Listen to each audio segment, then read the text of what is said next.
time to move on. We shouldn't stay here.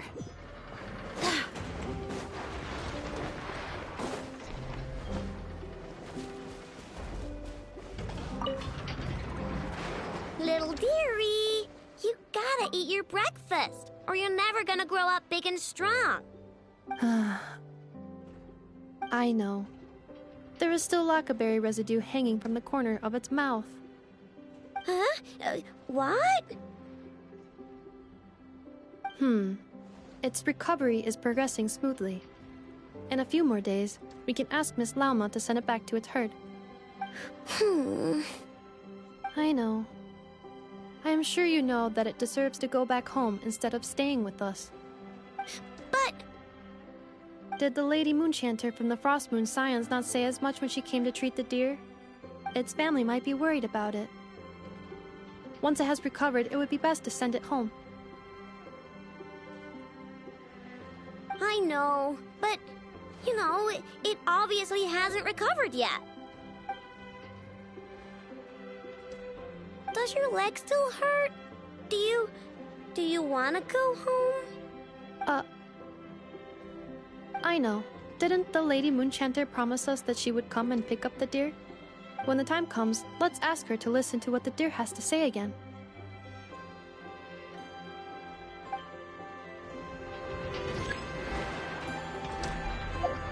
I know. Didn't the Lady Moonchanter promise us that she would come and pick up the deer? When the time comes, let's ask her to listen to what the deer has to say again.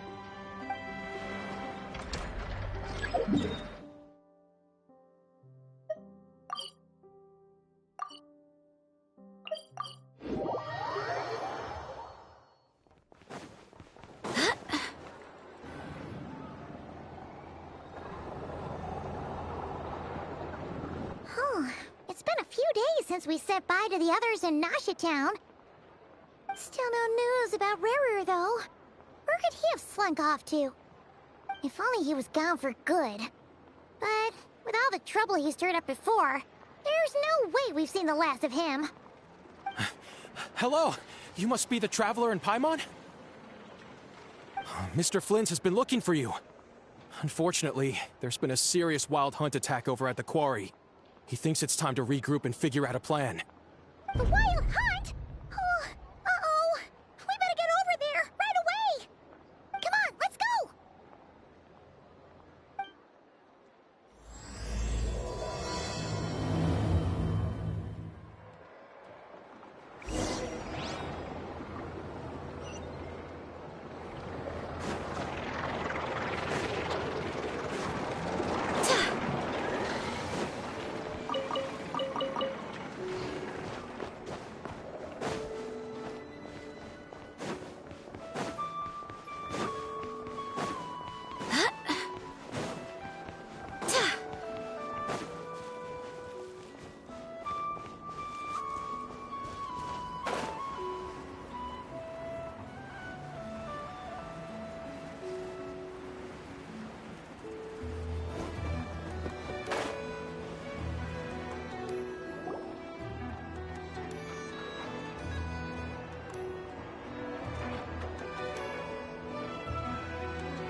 I can barely sense any Kuvaki at all. This whole area feels like a soulless husk. Looks like his appetite truly is insatiable. As if the power of that energy cannon wasn't enough. He's not seriously still getting stronger? What's his endgame here? Ah, everyone's here already. Hey, we made it. So, what's going on? We've all been on high alert since we split up a few days back, expecting Rarir to strike again. But it's like he just vanished into thin air. No one has seen him nor found any trace of his presence. That is, until this morning, when a ratnik found signs of wild hunt activity while out here on patrol. As you can see, the crystalline itself is physically intact, but the Kuvaki it contained is all but completely diminished. And we're sure that Rarir did this. Who else? He's the only one who could pull off a stunt like this. Kuvaki loss has reached critical levels. Rakier of Solnari set to maximum threat level. Warning, unless de-escalation measures are taken soon, he will pose a threat beyond our ability to contain. The consequences could be catastrophic. Traveler, do you remember when we encountered Rerir just after regaining his body? There wasn't a shred of sanity left. Nothing but madness and rage. Yeah, didn't he shout out a bunch of names? Then he started raving about how nothing in this world mattered to him. Oh, Paimon gets chills just thinking about it. Oh, but the thought that he's still out there, lurking somewhere in Nodcry, waiting for his chance to strike? Oh, even chillier. Last time we fought, we were already at a disadvantage. If he has such overwhelming strength, why would he suddenly go into hiding? Yeah, if I were him and I wanted more Kuvaki, I'd just take it by force. No point staying in the shadows. Unless something went wrong. His whole resurrection thing didn't exactly go smoothly. The other thing is, how does someone who's completely lost their mind still have the wherewithal to cover their tracks so perfectly? Beats me. According to certain medical studies, insanity does not always entail a complete loss of rationality. It may be that he is simply living in a world of his own. That actually sounds about right. He was ranting away to himself the whole time, like he had zero interest in talking to us. There are many unanswered questions here. He could be right under our noses, and we'd still be in the dark. Besides his name and title, we know little about him. Certainly nothing about his past, or what he might be hoping to achieve. Exactly. And we wouldn't even know where to begin looking. Even Boss hadn't heard of the Rahir of Solnari before all this. I'd be willing to bet that even if we gathered together every scrap of intel in Nodcry, we still wouldn't find more than, like, 3 useful facts about him. So, if we do nothing, he'll just keep getting stronger. And if we want to investigate him, we have no idea where to look. Last time we had Marionette and her big robo-buddy to help us, and we still barely held our ground. If we had to face him alone... Oh, Paimon's head hurts just thinking about it. What are we supposed to do against a threat this big? Well, I do have a little hunch about his next move. Given that he attacked the quarry, I'd say it's likely he'll target other places rich in Kuvaki. Somewhere like the Eye of Krati, or the Pillar of Embla. One thing's for sure. If we just sit back and let him keep absorbing Kuvaki, we really won't stand a chance against him. A perfectly reasonable hypothesis. However, it is worth noting that these two locations are quite far apart. To investigate them both, we'll need to split up. I agree, we should split up. Right now, Rerir's goal seems to be gathering Kuvaki, not fighting us directly. Once we're done, let's regroup on Hisi Island. Wait, why Hisi Island? If I recall correctly, your largest goddess statue was carved from Kuvaki-rich ore, was it not? That's right. Yes, it could well be a potential target of his. I should head back and start evacuating the pilgrims.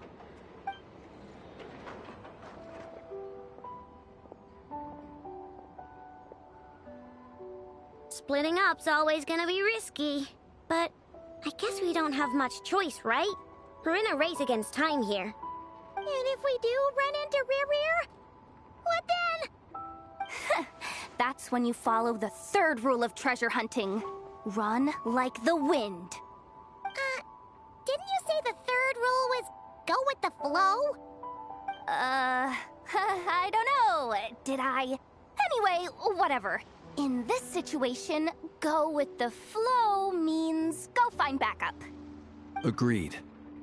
If anyone finds so much as a trace of Rerir, do not pursue him. Get out of the area and alert the rest of us as soon as possible. We need to put safety first. All right, we'd better get moving. Come on, Anefa, let's go!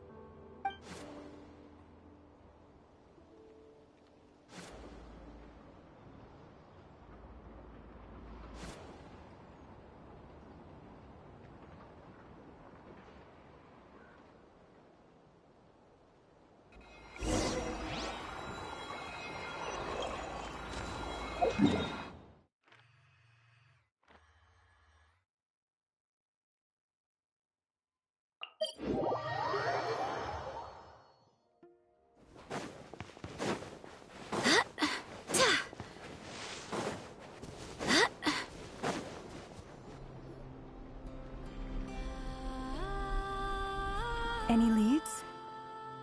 Nope. Diddly squat. No clues to where he might be hiding. It's like he's a ghost. It feels like we're sitting on a powder keg that could go off at any second. Ugh, I hate this feeling. I'd rather face him head on than be left hanging like this. So, you guys didn't find anything either?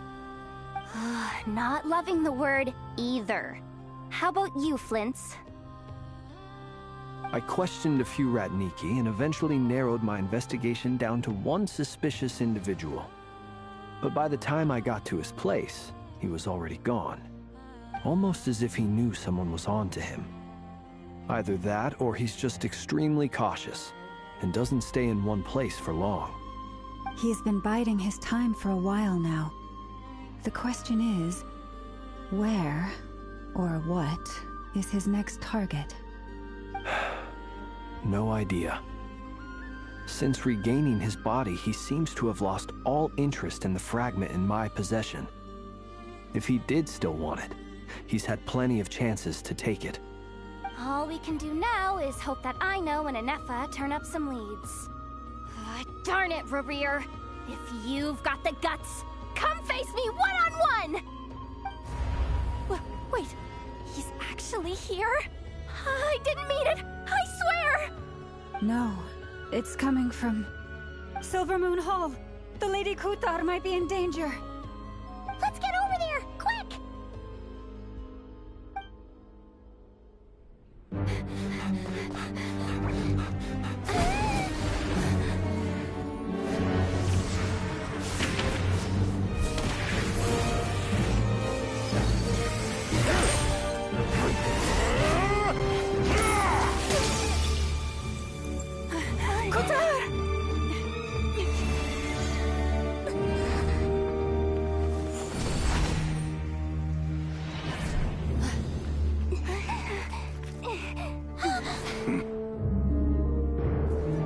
Why is he attacking the damselette? What's going on? No time for questions. Stop him!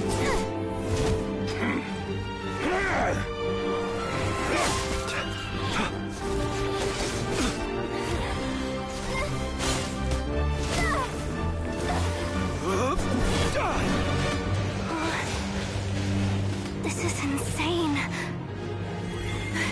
Yehuda, get Kutar out of here! On it.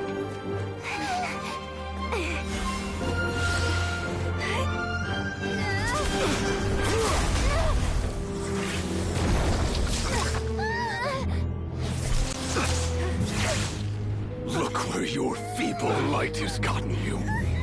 Now, you shall plunge into darkness. Thalindus, soon, I will find a way. Watch out!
made it out of there alive. What's that guy's deal? How'd he get so crazy strong? He's a threat to this entire nation. I doubt his strength could even be measured by conventional standards. I have a question. When me and Anefa showed up, we saw him chasing after this lady like he wanted her dead. What was that all about? We weren't there for the whole thing either. They were already duking it out by the time we arrived. Yeah, we didn't see how it all started. It all escalated so quickly, we had no choice but to step in. Kutar, can you shed any light on the situation? Kutar. Cross-checking database. I see. So you're the one that the Frost Moon Scions refer to as the Moon Goddess? Wait, she's the Moon Goddess? Oh, no wonder she looks just like all those statues. There are many reasons why people might worship the moon, and just as many why they might despise it. I've never met that person before, but there was no mistaking his deep-seated hostility towards me. Why he holds me in such contempt, I cannot say. But since he hunts the power of the moon, it's no surprise that I am a target. Kutar. There are many potential motives. For instance, you help the Traveler escape his grasp.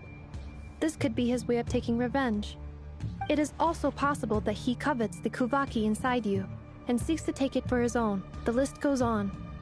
But, right now, devising a counter-strategy should be our #1 priority.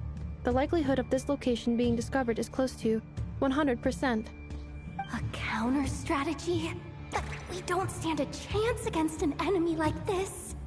Surely our only option is to run. He's not gonna chase us to the end of the world, right? So as long as we can sneak out of Nodcry undetected... No, I can't say that. Come on, Yehoda. This is serious stuff. You can't suggest we all just chicken out. Running is our only option. Huh? You seem surprised. But what other choice do we have? We are facing an enemy we cannot possibly defeat in battle. Well, I mean, yeah, but still. It's not too late. I can distract him, so you'll have plenty of time to make your escape. Wait, what? You're gonna act as bait? Doesn't that make sense? I'm the one he's after. There's no need for you to risk your necks on my behalf. A coyote doesn't stop for bypassers while it's howling at the moon. What is it, Loma? The Frost Moon Scions have already grown accustomed to life without their goddess. My presence here is no longer essential, and this is not my home, so you needn't ask me to stay. We can't just roll over and let him get away with this. That's not our style. Yeah, we can't just call it quits after everything we've been through together. Besides, she pretty much saved my life back there. If I just ditched her now, I'd never forgive myself. We can't overlook that you have saved our lives multiple times now. To talk of returning the favor would be a little crass for my liking. But suffice to say that we are friends, and friends look out for one another. River's true objective remains unclear. Even if we were to sacrifice Miss Kutar, there's no guarantee he would stop.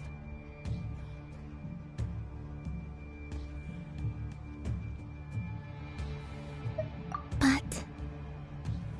Kutar, I know why you left the Frost Moon Scions so long ago. It was because people started treating prayer as a form of trade. They would make self-centered wishes, force you to accept meaningless offerings in return, and then expect you to perform miracles for them, as if that were their entitlement. If it were me, I might have walked away too. But I believe that time can change everything, and that sometimes it takes losing something precious to appreciate its true worth. After much reflection, I've realized that this was never about whether the Frost Moon Scions need you. Any relationship based on need is purely transactional. What I truly hope is that you'll choose to stay, not out of obligation, but as part of our family. You were born here, and now you've returned. Who knows? Perhaps it was the moonlight that guided you home. Thank you, Lauma. But my power is on the wane. I'm afraid I will be of little use to you now. Very well then. I'll do as you say. Both times you saved us, we were transported across great distances in an instant. Is that one of your powers as the Moon Goddess? It is, but I find it very draining. I barely managed to pull it off just now, and it will be some time before I'm strong enough to do so again. Rejected by the world, my power is dwindling. Like a lake, cut off from its source, slowly shrinking away. Now, it has almost run dry. What do you mean, rejected by the world? The three moons belonged to the ancient bygone era in which they came into being. From the moment I was born, the world itself has been steadily sapping away at my strength. The three moons are not one and the same. As the goddess of the Frost Moon, I cannot wield the powers of the other two. Yet Moonlight has a way of blending together. Each can reflect the other's glow. So when our fingers touched, I was able to restore my strength by drawing Kuvaki from the Eternal Moon's marrow. But this method of recovery is painfully slow. If only we could find the... It's the Wild Hunt! Even faster than we expected. We'll have to finish this conversation later. See how those Wild Hunt creatures are running away from us. They're likely just a scouting party, which means Rerir won't be far behind. Then what are we waiting for? Let's get the heck out of here!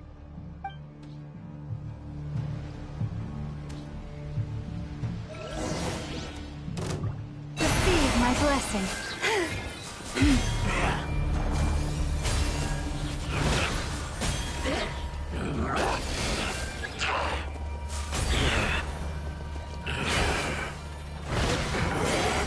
They just keep coming! This is driving me nuts! Rerir's closing in on us. We need to pick up the pace. There's too many of them! And this time, we can't fall back on Kutar's house to escape! If this goes on much longer... By the Frost Moon. Be silent. Observe. Night falls. Close your eyes. The night comes.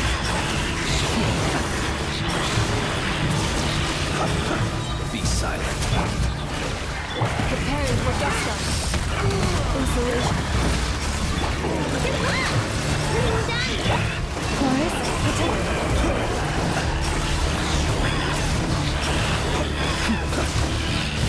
The long, sweet vengeance. Observe. Feel the dark. Close your eyes. Ultimatum protocol. Defensive mode engaged. With one heart, we pray. Observe. Night falls.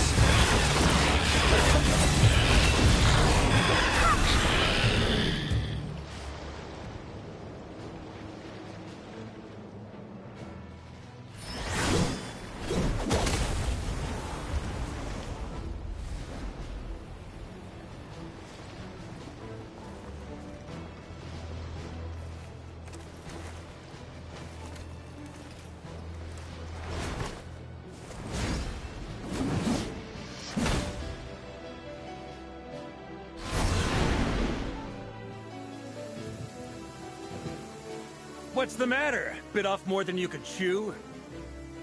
Who are you? Uncle Varka! You're back from Amsvartnir? Whoa!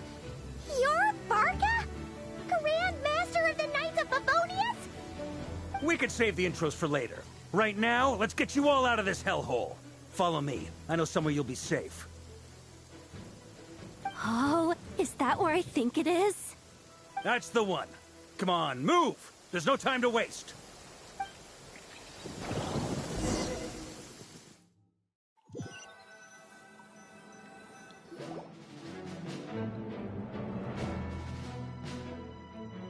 Wow! Where are we? This is so well hidden. Well, that goes without saying. This is the Knights of Favonius' meeting place in Nodcry, and a contact hub for the Northern Intelligence Network, aka the Black Market of Intel. No matter what faction you're with, it's the place to buy and sell information. Their headquarters are in Nodcry, but they've got contacts in every nation. As an expeditionary force on foreign soil, working with them has offered us the most effective way of getting our hands on reliable local intel. This is where we meet, so naturally, it's secure. Anyway, where were we? Folks from Nodcry should be pretty familiar with me by now, but I believe this is the first time we've met. Allow me to introduce myself. I am Varka, Knight of Boreas, and Grand Master of the Knights of Favonius. We've heard all about you. This meeting's been a long time coming. You look way younger than Paimon expected, but you definitely have that Grand Master vibe. Well, I'm no spring chicken. Just not showing my age yet. Definitely feeling some of that back pain today, though. Rushed back from Amsvartnir without a wink of sleep, only to get right into another fight with that freshly revived maniac. Another? You mean you fought him before? Yep. He wasn't nearly as strong back then, but he was still a formidable foe. I brought some of the knights along to give him a little surprise, but he saw us coming from a mile off.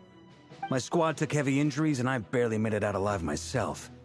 We knew it might have been our last chance, so we staked everything on it. But still, it wasn't enough to stop him. I tried tracking him down afterwards, but he didn't leave a trace. Even in his unhinged mental state, he's as cautious as any trained operative. So, I decided to come find you. And as luck would have it, turned up to find you being ambushed by the Wild Hunt. The rest, you already know. Is that why he's been frantically absorbing Kuvaki these past few days? Because he sees you as a threat? Maybe I'm part of the equation, but even if I weren't, I'm sure he'd still be gathering power. He's clearly working up towards something. Note to self, Uncle Varka's strength rating officially upgraded. Guess it's my turn to ask questions now. So, what exactly has been happening in Nodcry? Why is the Wild Hunt returned in humanoid form? And why is it after you? That's a long story, but I'll try to make it quick.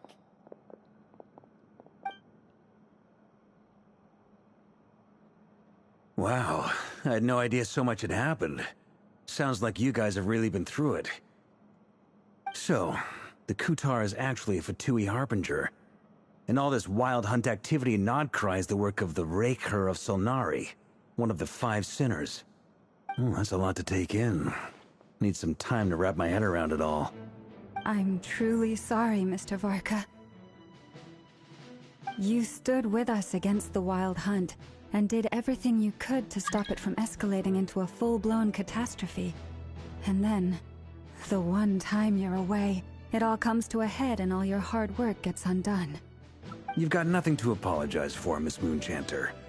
You can plan 100 steps ahead and still slip up. That's just life. No one knows what tomorrow holds. You can't predict which way the wind will blow next. And, to be perfectly honest, I can't say I'm surprised. For all the times we've defeated the Wild Hunt in the past, we've never been able to completely wipe it out. Turns out, we were just delaying the inevitable. But now that a new variable has come into play, fate may well take a different course. A new variable? You mean us? Who else? And in a strange way, I think his resurgence might not be an entirely bad thing. The Wild Hunt is like an unrelenting force of nature, but Rerir is an individual with an agenda. He's gotta have a weak spot somewhere. That said, while Aino was explaining everything just now, some of the points that Mr. Flint's added caught my attention. You mean about our mystery ally? That's right. From what you've said, not only did they lead you straight to some key files, they also shielded Hisi Island from a lethal Kuvaki blast. I don't know who or what could pull something like that off. Heck, even Miss Columbina doesn't have a clue. I hadn't heard the story about those files. Would you mind repeating their titles for me? Wild Hunt Phenomena Log, a Nodcrian Ratnik's Field Journal, and Kuvaki Survey Log. Oh. No. Still doesn't ring a bell. Another dead end. Guess all we can do now is hope that our mystery ally keeps showing up when we most need them. Still, it's safest to assume they won't be intervening again. From here on out, we'll have to resolve this crisis by ourselves. Your intel also explains something else I've been wondering about. The reason I led my team to Amsfarnir was because we'd had reports about a possible source of the Wild Hunt showing up there. But once we looked into it, it turned out to be a red herring.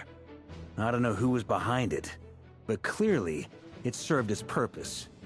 I doubt it's by chance that he happened to make his comeback while my attention was diverted. And from everything you told me, it sounds like his scheming began well before his return.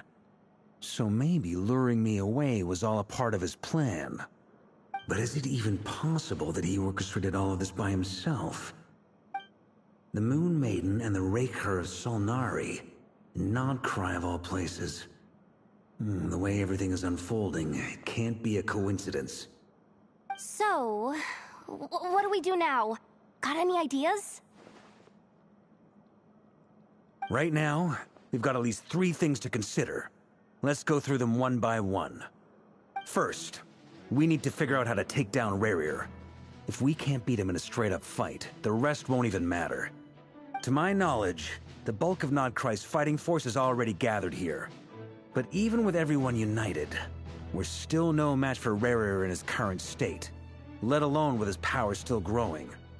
What if there was a way to tap into a new power of our own? How so? Have you thought of something, Columbina? 3 moons once watched over this world. The Eternal Moon was the largest. The Frost Moon was the brightest. And the Iridescent Moon was the most mysterious. They say that back then, the 3 moon goddesses wielded immense power. Enough to shape the workings of the world itself. I now bear the Frost Moon's power, and the Eternal Moon's marrow resides within the Traveler. Hold on. Are you suggesting... The Iridescent Moon, the last piece in the puzzle. That's right. If we can find the Iridescent Moon's marrow, I will be able to regain my strength much more quickly. The 3 moons are said to stir the tides and illuminate all things. Perhaps they hold further secrets beyond our understanding. According to my analysis, the solution is feasible. However, it is subject to one major condition. How do we locate the Iridescent Moon's marrow? I know a way, but... we will need to visit the Fatui's Experimental Design Bureau. The Experimental Design Bureau? Are you saying we need to involve Marionette? Yes. I must speak with Sandrone. It's a long way from here to the Experimental Design Bureau. There's a high chance you'll be spotted. You shouldn't go alone. Then that's settled. Next up, our second priority. Somehow, we need to figure out Rerir's end goal. As you saw for yourselves, when he was still in his Wild Hunt form, everything he did was for the sake of recovering his body and resurrecting himself. His first act since then, after laying low for a while, was to try and assassinate this young lady. People's obsessions often reveal their greatest vulnerabilities. There must be a reason why he despises the moon so deeply. Perhaps it sheds some light on his title, the Raker of Solnari. The Wild Hunt has plagued Notcry for centuries now. If we want to stop it for good, we have to get to the root cause of what's driving it. It's true. We still know very little about him. If Kuthar hadn't given us that lead, we wouldn't even know his name. But where would we even start? I doubt even the Intel Queen of Notcry has a clue, and she has info coming out of her ears. Oh? That's a rather hasty conclusion for someone who's so painstakingly meticulous when it comes to dealing with machines. She heard me.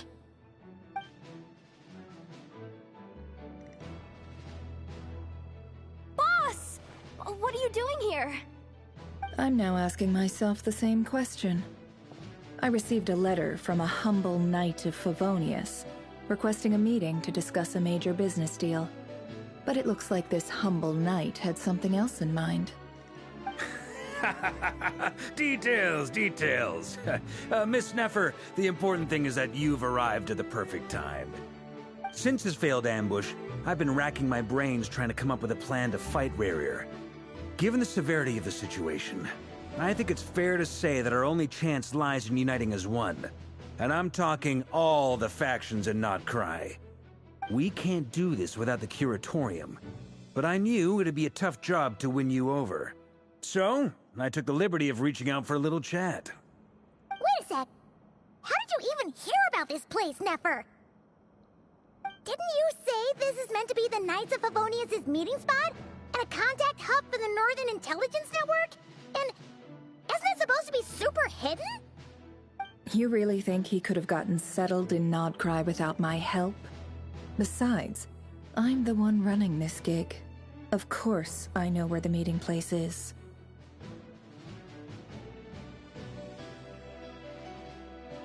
Allow me to introduce the current head of the Northern Intelligence Network. If it's intel you're after, she's your woman. Pretty much seen and heard it all. Please spare me the flattery. Let's cut to the chase. Seems like you've run into some trouble, huh?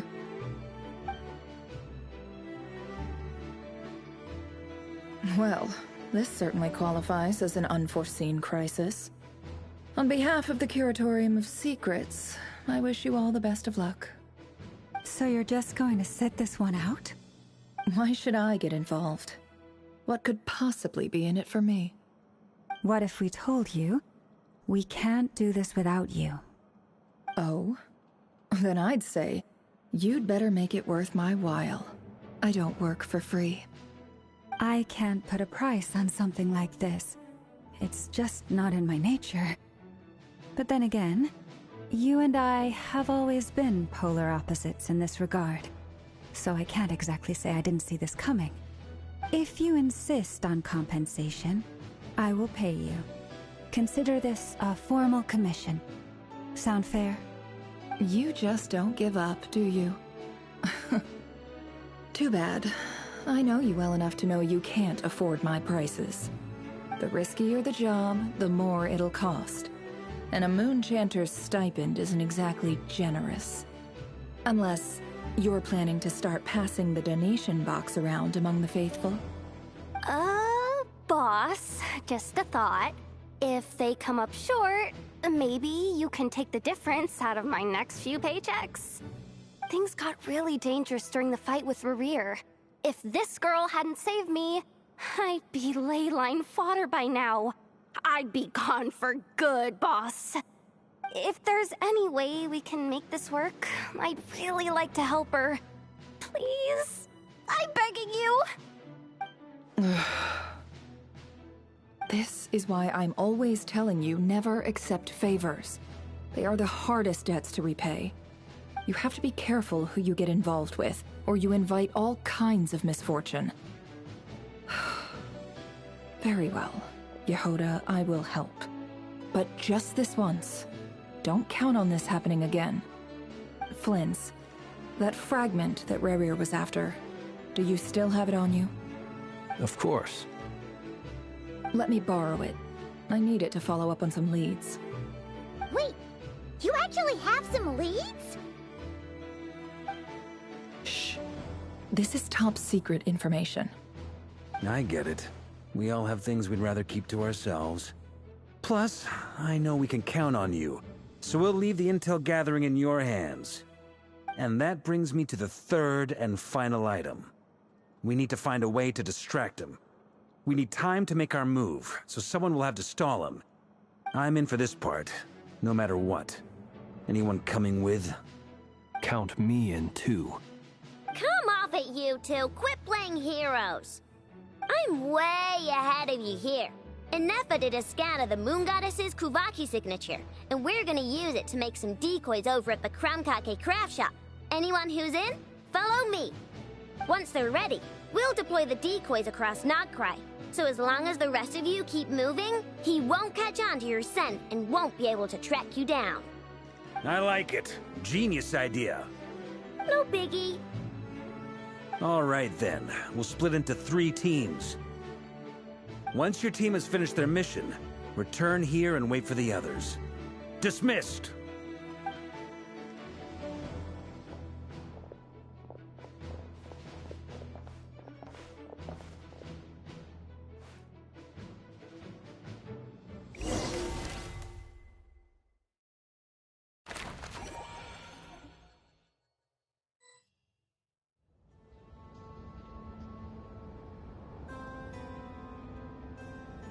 Lady Damselette.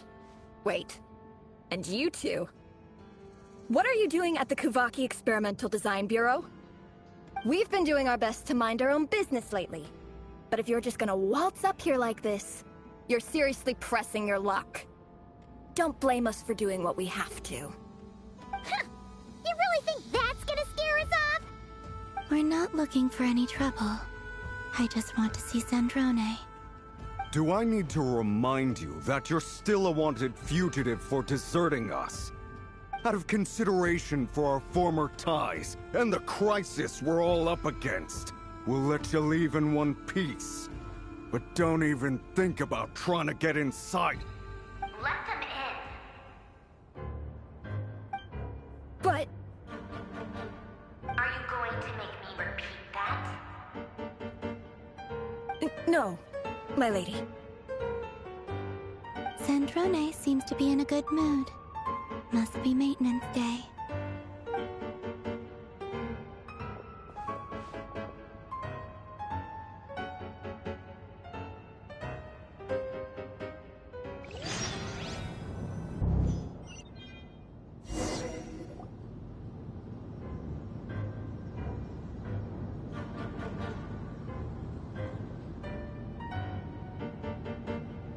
So tell me, to what do I owe the honor this time? Actually, before you answer that, just so we're clear, we're not colleagues anymore, Columbina. I don't owe you anything. I promise it's nothing big. It seems like you've gotten the wrong idea here. The only reason I let you in was because I was bored. It seemed like a way to kill some time and satisfy my own curiosity. Whatever miscalculations I may or may not have made in the past, I haven't lost the plot enough to even consider sticking my neck out for your sakes. I'd like to speak with Arlecchino. What? Huh? You mean the knave? I'd like to speak with Arlecchino. Is she in Nodcry? No, she's not. Once the work on this facility was completed, she went back with the Rooster and Regrator. The only ones in Nodcry are me and... What is it you need to speak to her about anyway? Rerir is hunting me. If I'm going to face him, I must first retrieve the lost moon.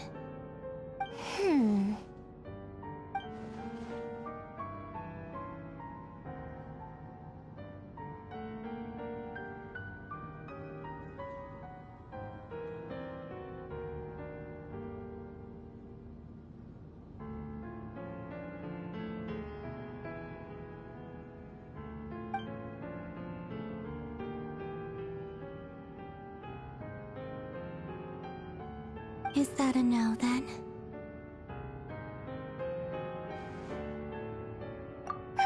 As if I need reminding. I was this close to settling things with him before someone decided to whisk me away to their weird little garden. Have you held any tea parties lately? Tea parties? Yeah, obviously. You don't seriously think we'd pack it all in just because you aren't here. If anything, they've been more eventful than ever. Just me, Arlecchino, and a bunch of insolent, insensitive guests who won't stop asking where you've gone. Oh, they've been a real joy. I bet you served them the worst tea you have. Just like you used to do to me when I upset you. Who cares about how good the tea is when there's no one around to drink it? I keep losing people. First Rosaline, now you.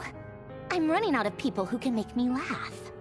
Honestly, what could be more ridiculous than a multi-centenarian goddess who's only ever had the plain herbal tea she received as offerings? You'd always brew a different type of tea for me each time. Was it really just to see how I'd react?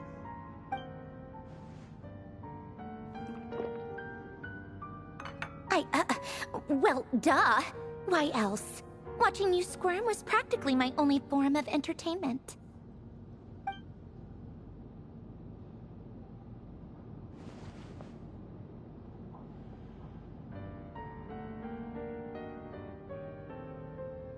Oh, yeah. And Capitano sometimes used to bring Tartaglia around, too. But I guess we won't be seeing him again. Well, I guess we are overdue for a get-together. Polonia! Have Febronia pass a message to Arlecchino for me. It's time for tea. Will suffice. Pass along a message for me, too, if you would. My body cannot contain the marrow of 2 moons, so I'll be leaving one of them in her care. Excuse me? Who said you were on the guest list? If my tea meant that much to you, maybe quitting the Fatui wasn't your brightest move. Back when you were under the Tsaritsa's protection, no one would have dared come at you so openly. But that protection didn't come for free. In fact, I paid dearly for it. At the end of the day, it was just another transaction. I just got tired, that's all. I never wanted any part in their grand ambitions, and I've had enough of being treated like a bottomless supply of power. It brings back memories from the old days, when I was still worshipped as the moon goddess.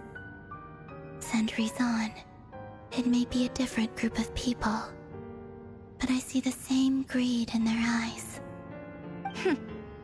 I figured you'd leave eventually. You didn't have as much of a reason to stay as I do. The Tsaritsa gave you shelter and protection, but that was it.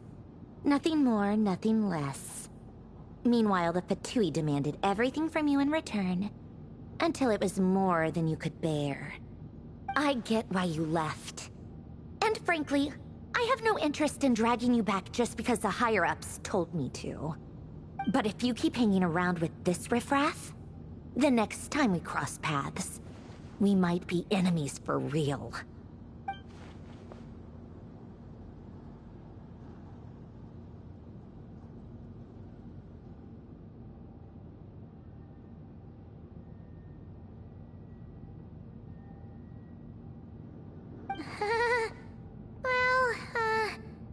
Guess that's our cue to leave. That might be your plan. But it sounds like someone else wants you to stay a little longer. Huh? What do you mean? Listen.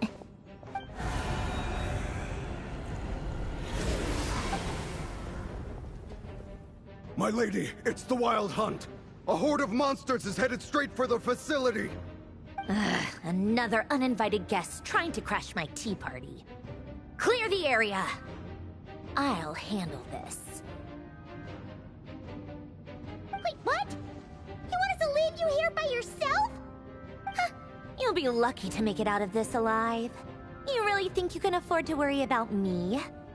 Go on, get out of here. You may have stopped Polonia from crushing him last time, but I've made sure that won't happen again. The entire Experimental Design Bureau is rigged for war. Stay and watch if you want, but it'll be at your own risk. You're not flagged as friendlies in the weapons system.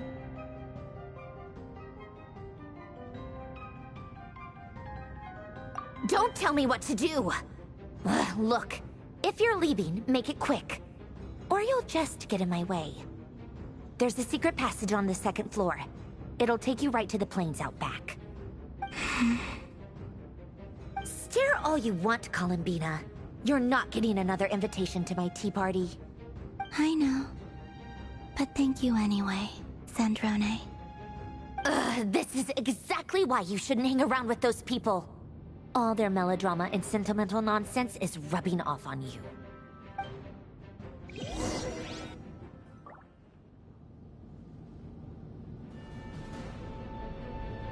Come on then, Mr. Ray here. Let's pick up where we left off. It's your Wild Hunt monstrosities versus my beautiful creations. Let's see who comes out on top.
Polonia! Get him!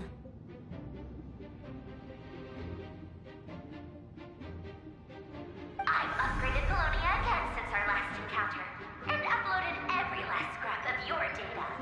So let's finish this, once and for all.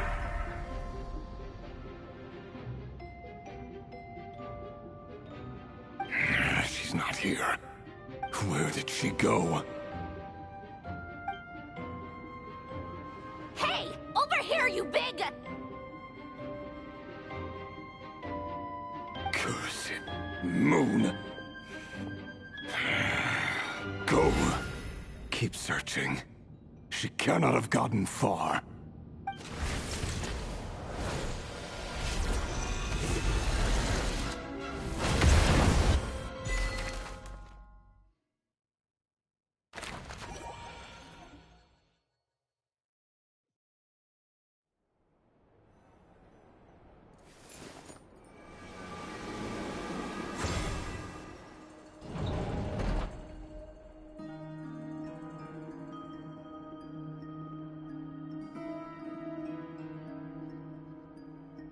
So this is your method for investigating Rarir's past?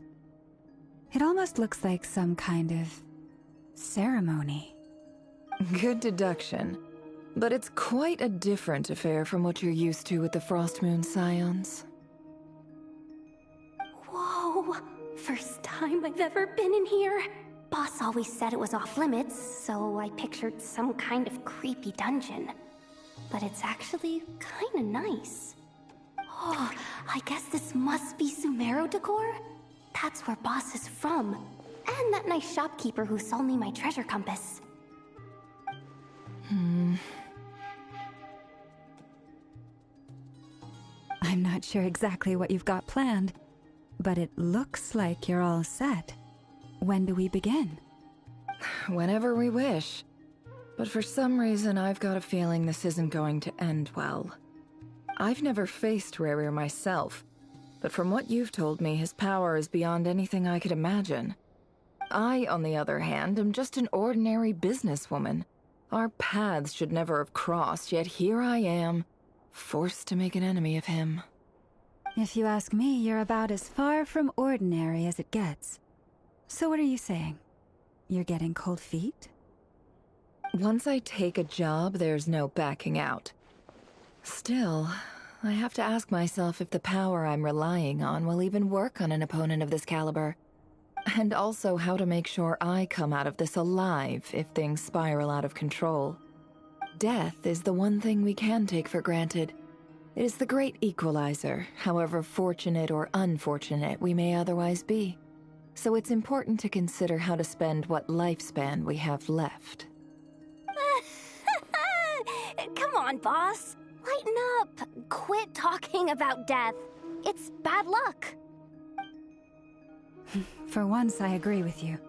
When you're up against a foe like Rarir, there's no such thing as being too prepared. Is there anything I can do to help? That won't be necessary.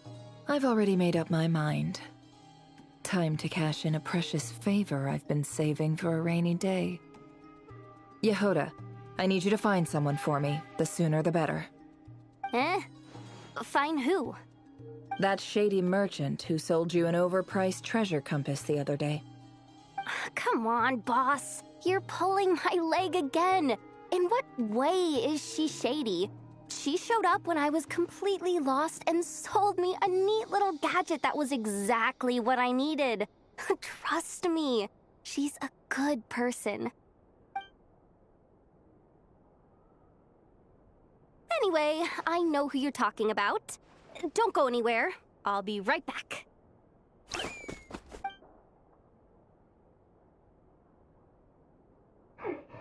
Quit grabbing me. I genuinely can't run any further.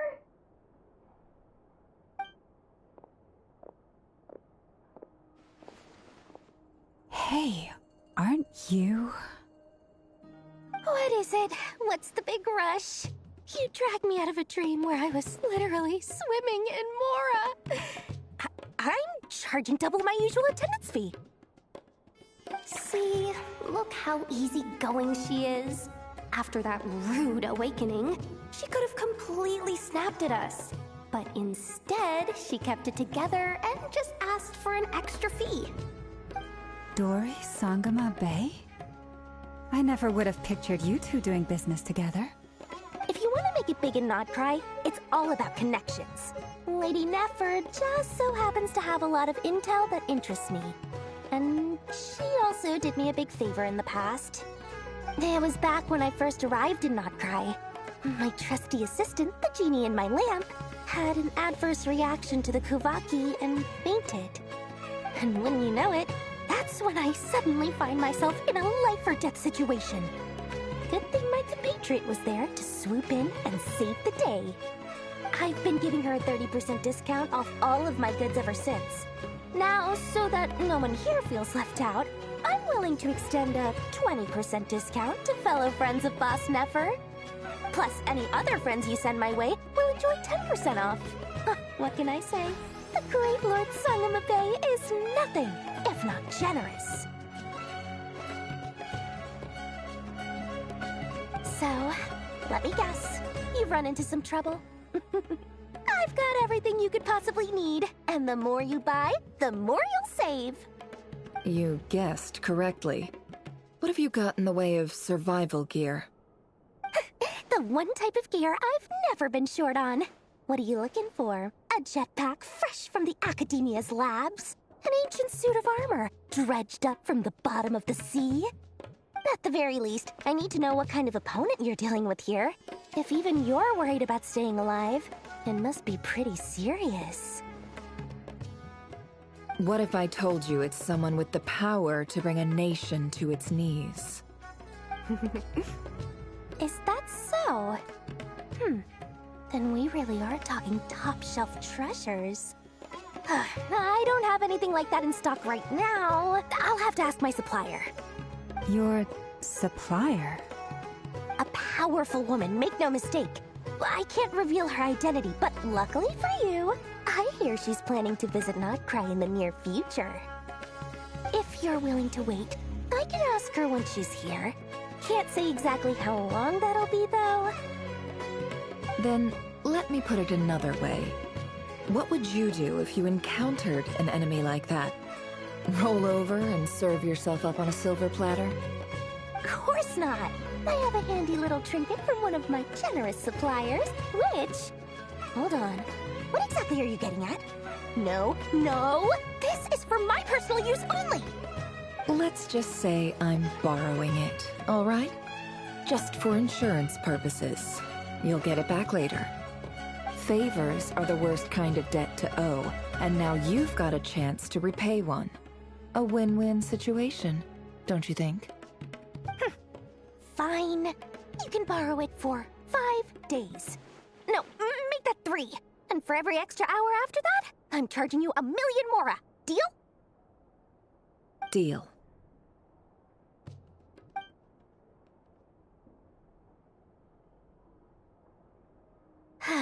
What a way to start the day. Now, was there anything else you wanted? Or can I go back to bed now?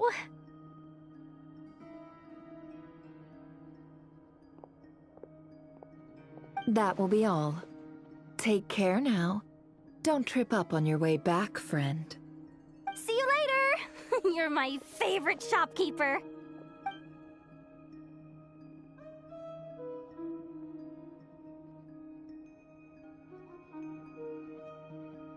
Excellent. Everything is well and truly ready. The ceremony can now begin. After initiating the ceremony, your minds will follow me wherever I go. You will see many strange things in your mind's eye. So remember, don't be frightened, and don't make a sound. Now then, let us peer into the Raker of Solnari's past.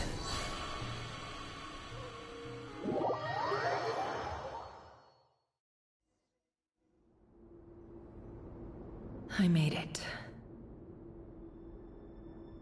I don't recognize this style of architecture. Must be Conrian. Simple furnishings, table and chairs. It's a more ordinary house than I might have expected. Looks like the fearsome Raker of Solnari came from surprisingly humble beginnings. Unless this passed for luxury in Conria. Unlikely. It was said to be a very prosperous nation in its heyday. Anyway, I'll keep exploring.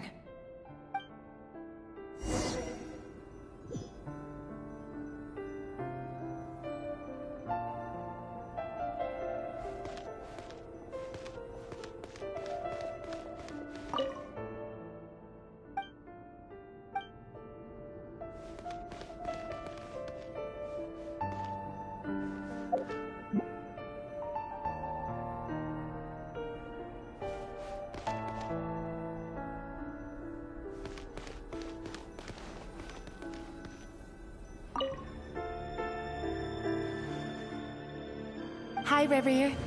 Since you're working extra hours tonight, I thought I'd keep myself busy by checking out that new kebab shop. I've heard good things about their menu. I'll test it out, and if it's as good as everyone's saying, let's go back together sometime. P.S. New stash from the Universitas Magistrorum. I brought some goodies home. A few teacups and a pin rack. Hope you like them. They didn't sign their name, but they must have been close. Sounds like they were living together.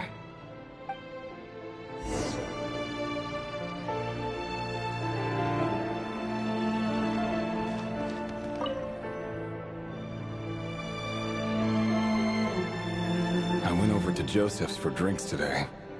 They have a fine collection, but I went alone. Felindis was tied up with something and couldn't make it. Joseph asked why I came alone, but I didn't really have an answer.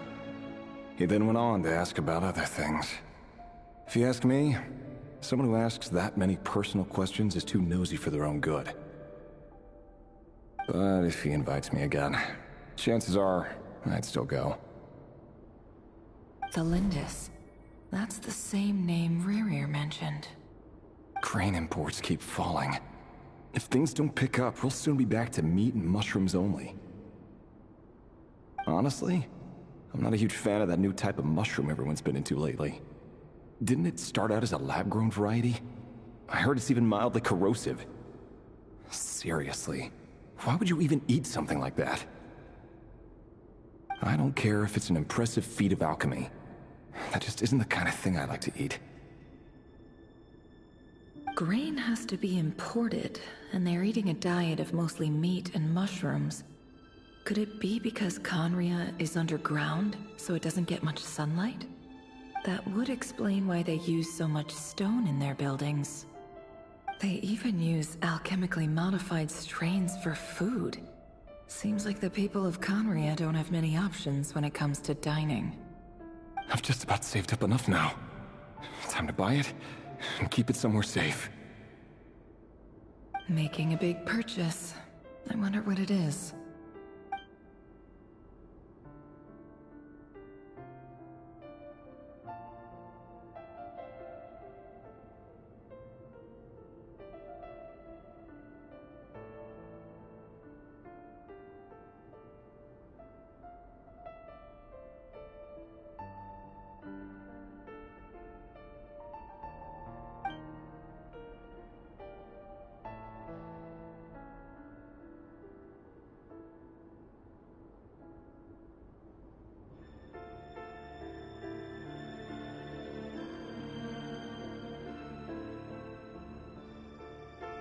He really is a professional. No wonder he's so good at covering his tracks. Despite what he's become, it seems like he's retained certain habits, at least in this regard.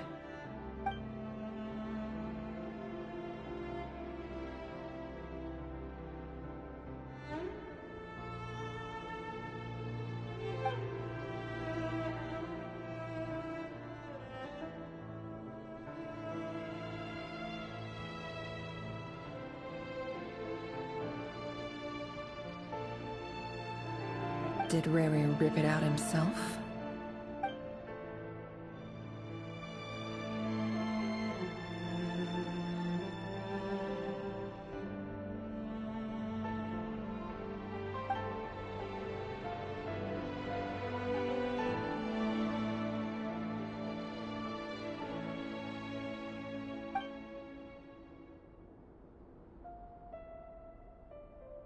Before I met you, I was convinced that my heart was nothing more than a stagnant pool. The burial place of a fallen moon. A withered, windless grove where the waters rested forever unrippled. It was you who helped me see that my heart hadn't entirely withered away. That it could still beat to the rhythm of love. This is just trivial sentimentality from the looks of it. Why would he go to the trouble of hiding that? The burial place of a fallen moon.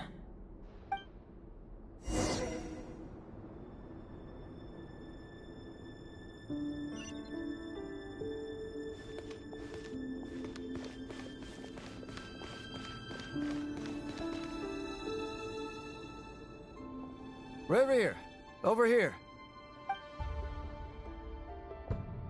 Dane! Oh, and, Vediflin here? What a surprise to see you here, sir. Hello there, Reverie. You need not address me so formally outside of court. He doesn't get that much free time, so I invited him over for a drink. Even the court prophet deserves a break every now and then, right? Well, I'm flattered. So, what are we discussing today? Hey, don't look at me. As far as I see it, we don't need an excuse to have a few drinks. Come on, don't give us that. Didn't you say you were about to pop the big question? How's that coming along? Who'd have thought the great Twilight Sword was an even greater gossip? I just didn't expect you to be the first one to settle down and get married, that's all. Yeah. If you told me that a few years ago, I wouldn't have believed you either. So, are you planning to come clean about your job then? I'm guessing you still haven't told her. Sure, I'll have to tell her at some point. But I'll need to pick the right time and place. To be honest, I have no idea how she'll take it. Come on, stop being such a pessimist. For all you know, she could be thrilled. I bet she'll be much more impressed by your actual job than the one she thinks you're doing now. A member of the King's Guard. Quite the cover story. Does the king himself even know? Of course he does. Anyway, enough about me. How have you been? Me? Same old, same old. Nothing much to... Huh? What's up, Ved? It's nothing. Vediflin, Daneslif's elder brother. Renowned throughout the court of Conria as the Visionary, and said to possess a wisdom far beyond the reach of any ordinary man. And yet, despite the gulf between us, he seems to have something to say about me. Does he even know me? Does he see me as a friend of his brother, or just another of the Vinster King's blades? Why did he react so strongly? Was it really to do with what we were talking about? Brown, curly hair and brooding blue eyes. So this is what Rerir looked like back in the day. Perfectly normal. No different from anyone else. As frightening as this monster is in the present, there's something even more unsettling about seeing the human he used to be.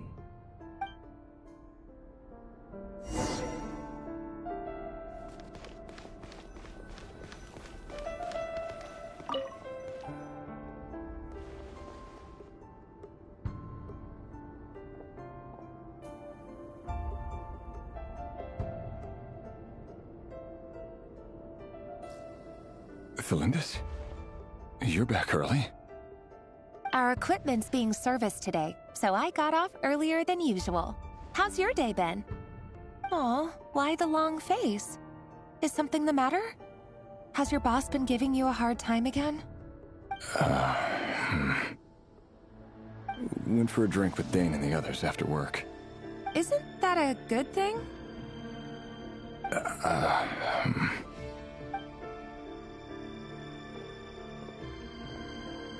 Vediflin showed up today, too. You know, Daneslif's older brother. Ah, Mr. Vediflin. Yes, I've heard of him. They say that everything he says ends up coming true. He overheard Dainsleif mention that I'd recently proposed, and seemed to have an issue with it. But when I asked what it was, he kept it to himself. So, you're worried? You could be such a child sometimes, Revier. We're nobodies. Why would the Visionary be concerned about us? I'm sure someone in his position has much bigger fish to fry. Maybe you're right. You worry too much, Revier. We've been together for ages now, and everything's been going so well, has it not? You've even proposed to me. So, you do remember. Tell me then. What's your answer? Like I said, I need some time to decide. You can't just rush into things like this. We may be nobodies in the grand scheme of things, but if we want things to work out, we've still got to plan ahead. All right. Take your time. Just don't keep me waiting forever. Nobodies. Sounds about right. In the eyes of people like Vedalfnir and Dainsleif, what do we matter?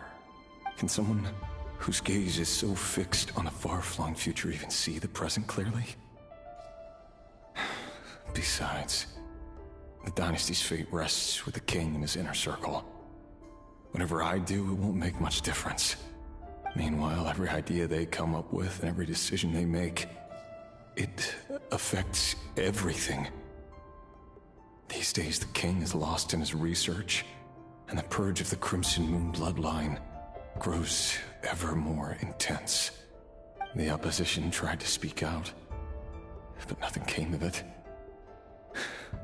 And I'm under no illusions as to why. Because we eliminated them and got rid of their bodies. A man can have 1,000 reasons to carry a sword, but there are few good excuses to use it. Yet the king has never even considered a gentler approach, and he never will. What becomes of someone who kills on another's behalf? Can he ever find true peace?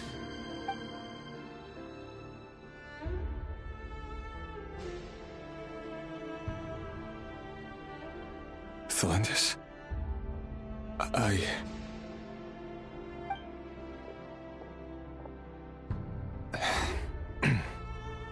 It's nothing. You were right. Fate has never smiled upon nobodies like us. But by the same token, it's unlikely to bear a grudge against us either. There's no reason we can't keep living happily together, cherishing the simple joys of each day as they come. See? You just need to stay positive, Revier. I can feel your warmth, your breath. You're right there, right by my side. Just seeing you makes me happy in a way I can't explain, and that's something that no one could ever take away from me. So smile, my love. Let go of that frown. You're right, Thelindis. I've just been overthinking things. That's better. Getting caught up about things like this will only ruin our evening. Speaking of which, all set for the ball tonight? I need to go get ready. You go ahead. I just have a few things to take care of, then I'll come join you. Even busier than the big shots, huh? Fine, I'll go get started. But don't be late. If you keep me waiting too long, I won't be a happy bunny. Relax. I'll be there. Seriously, though, you drive a hard bargain. You're really gonna leave my proposal hanging and still expect me to take you to the ball? Well, that goes without saying. I already told everyone I'd be coming with a dance partner. Besides, they're two completely different things. Let's take it one thing at a time, all right? All right. White outfit it is. It seems like Rerir was deliberately hiding his ties to the intelligence services by giving the impression that he was just an ordinary member of the Finster King's Guard. He clearly doesn't want his would-be fiancée to know about his other life. Then again, that's hardly surprising. People in the intelligence trade rarely do. Who'd have thought we were in the same line of work? Let's dig a little deeper.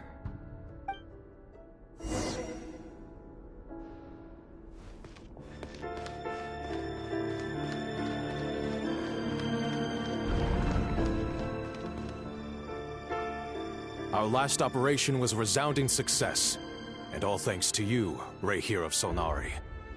In total, we apprehended 32 dregs of the Crimson Moon, and 67 accomplices. After all these years since the dynasty's fall, so many of them still linger on. Indeed, it cannot be denied.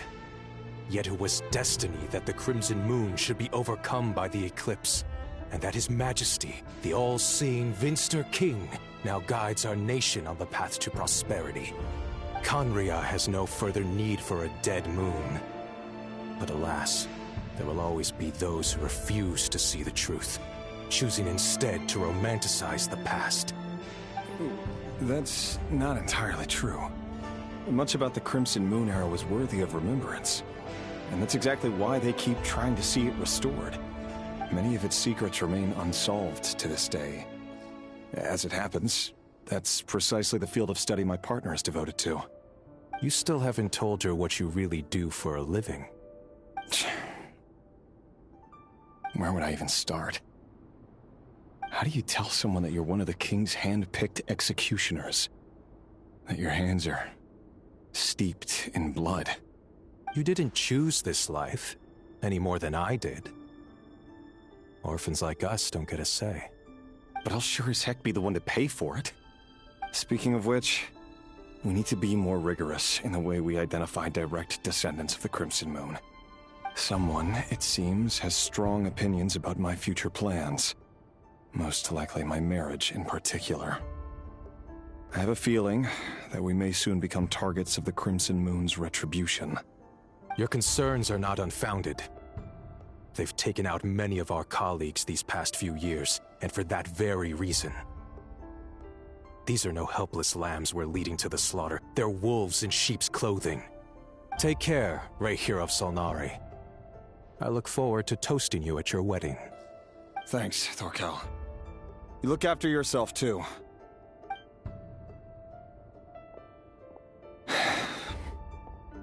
Thelindis, I never wanted to keep this from you. You're the last person I would ever want to lie to. But that's exactly why I can't tell you everything. There are things you shouldn't know. Things you cannot know. The Moonlit dynasties are a thing of the past. Yet even now, with the sun shining high in the sky, there are those who would call forth a dead moon's ghost. Could that be why Vedalfnir held back? Or was it because of some court secret he's not at liberty to share? I have to get a clear answer from him.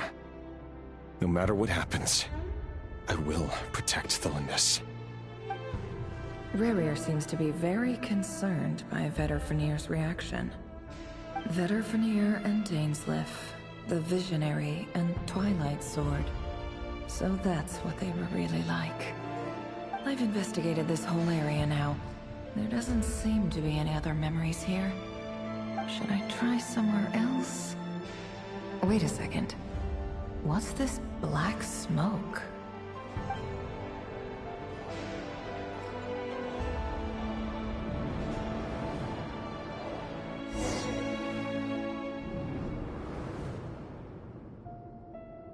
So, he's late after all. Just you wait, Rayhir. You're in for it. Big time. Are you waiting for someone, ma'am? Could I tempt you into buying some flowers? Oh, sure. Pick me out a pretty bunch if you would. Thank you. But I'm afraid none of them are as pretty as you. For someone so young, you sure have a way with words, don't you? I'm only telling the truth. Look me in the eyes. You'll see I'm not lying. May we have a word in private? Who are you? And what do you want? It doesn't matter who I am. Too many of our kind have fallen lately, so I decided to take the risk of reaching out. Not long ago, the Rayhir of Solnari led an assault on one of our strongholds. We suffered many casualties, and many who came to our aid lost their lives as well. Sorry, I don't know why you're telling me this. And I don't want to get involved. Wait, hear me out. This time we finally got a clear look at his face and learned his true identity. His name is Rayhir. and he claims to be one of the king's guards. What did you say? A cruel irony, isn't it? The man you're set to marry leads a double life as a brutal executioner. But surely, you must have caught a whiff of the blood on his hands. Why are you telling me all of this now? Simple. It's because... How strange. Rerir was nowhere to be seen in that memory. It clearly belonged to the Lindis. Rerir couldn't possibly know what happened if he wasn't even there. Why would her memories appear in his fragment? The ceremony won't last much longer. I think it's time to call it a day.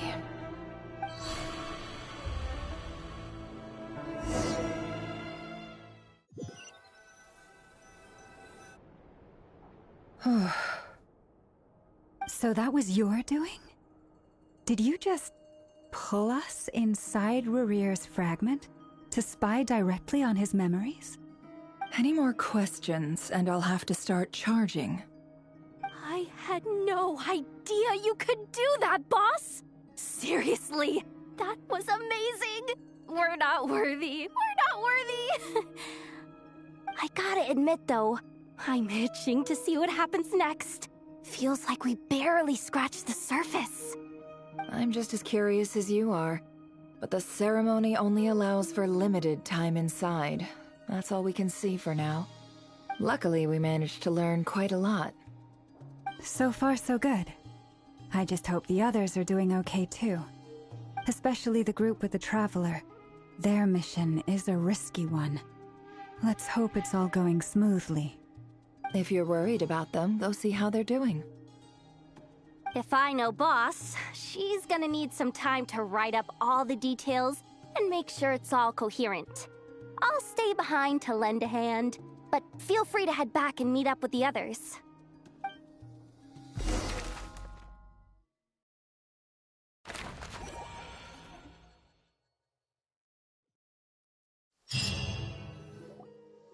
Oh, they've been prowling around for nearly 2 days now.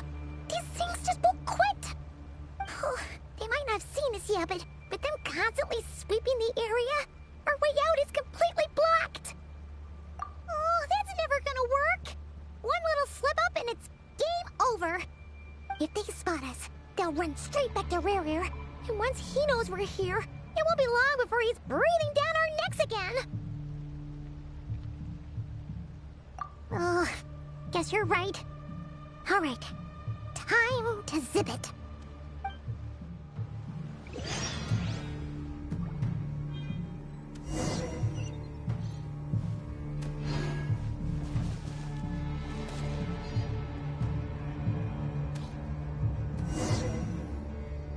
Oh, they've been prowling around for nearly 2 days now. These things just won't quit.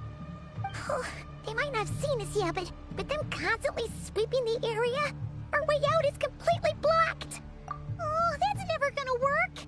One little slip up and it's game over.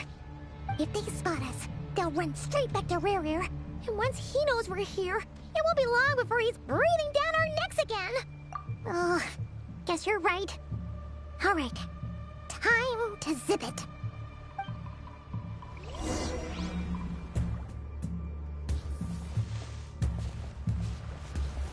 Quick, hide! We almost got spotted!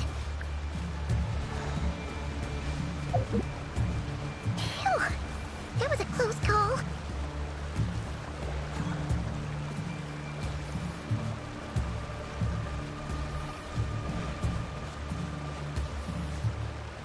Watch out! He's coming this way!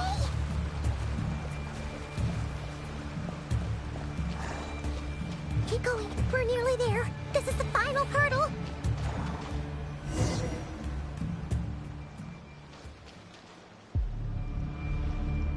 Oh, there's no end to these things!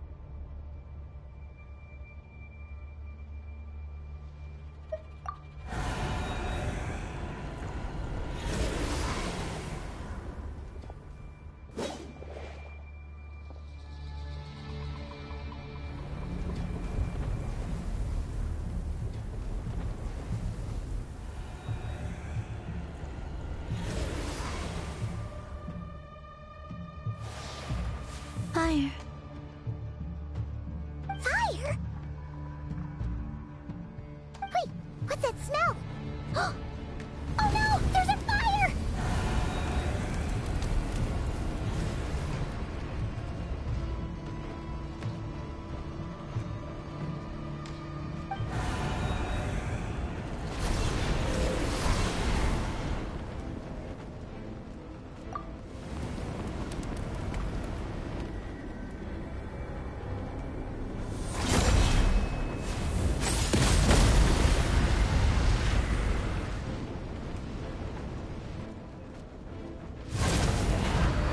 Sandrone was right. You look weak, Columbina. The old you would never have let such lowly creatures bar your way. Word has it that you did something for the Tsaritsa, and that's why you've lost most of your power. Freedom comes at a heavy price, doesn't it? It's Arlecchino! You came! Hello again, Columbina. And greetings, guests of the House of the Hearth. It's been a while, Arlecchino.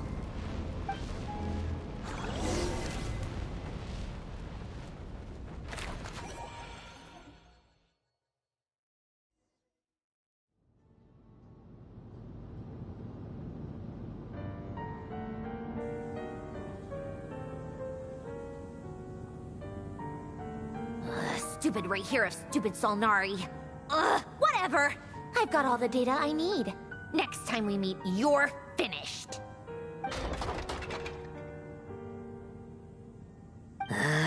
He sure doesn't pull his punches. Excuse me, do you need a hand? You can do me a favor by staying out of my way. Can't you see I'm busy? Wait a minute. I recognize that voice. Hello, Miss Sandrone. Father sent us over to help. How considerate of her. Hey, Fremine, get over here and help me fix this. Lenny, you do your thing. Just keep your sister away from my machines. Nearly every machine that cat girl touches ends up going haywire. Go put her on cleaning duty or something.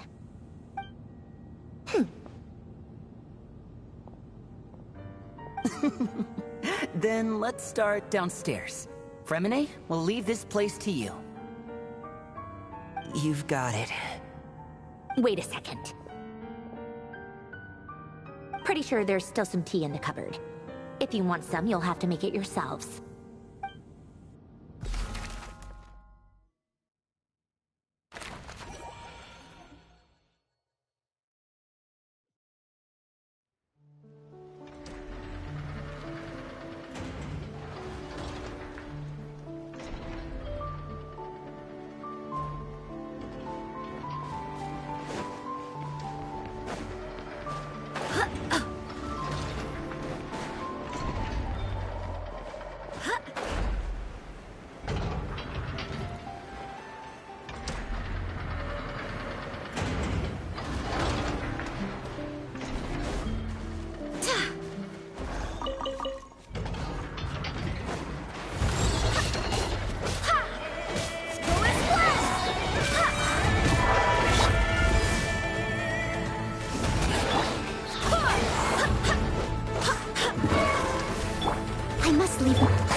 Not bad. Eyes on me!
Leave it up to me.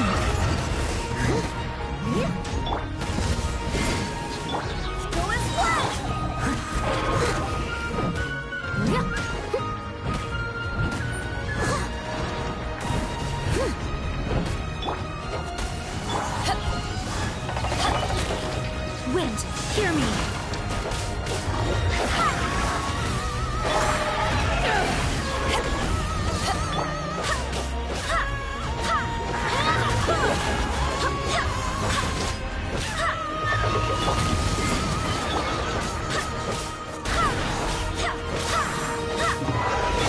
Steady as stone.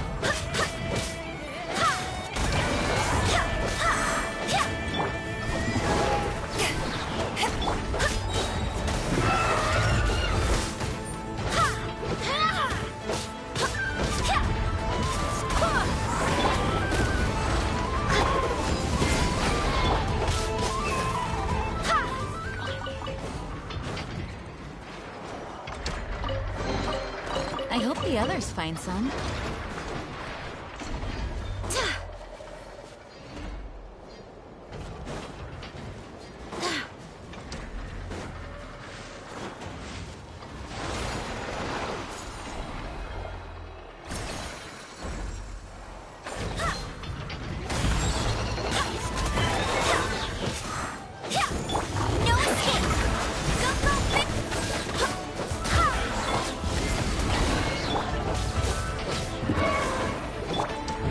I must leave no stone unturned. Power that ended life!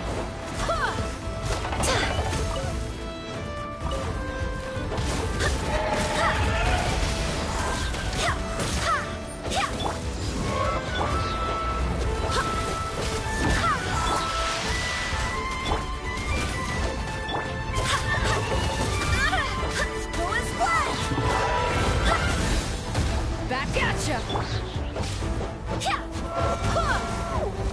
Steady as stone. Get it!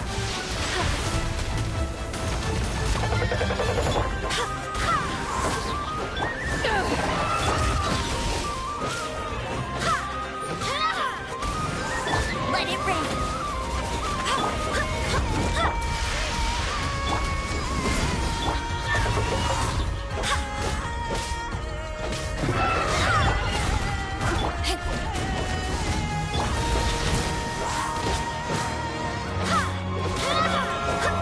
Barbados, guide us.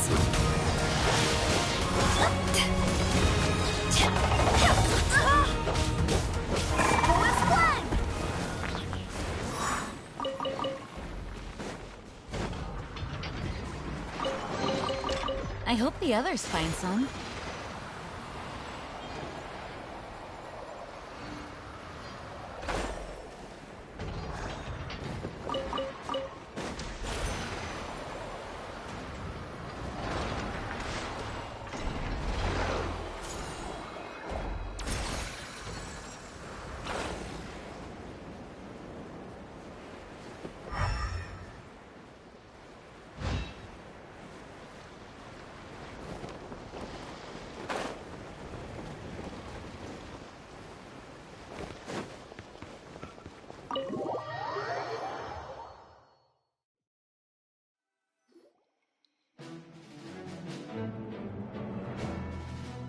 It's a relief to see you all made it back in one piece. Huh? Feels like there's quite a few people missing. Where's Flint's and the others? And what about Nefer? I returned ahead of them. Flint is helping Aino and Anefa to set up the decoys and buy some time. As for Miss Nefer... Boss is still wrapping things up on her end. She sent us back to fill you all in on the top secret intel we've been gathering. I see. Then let's get right into it.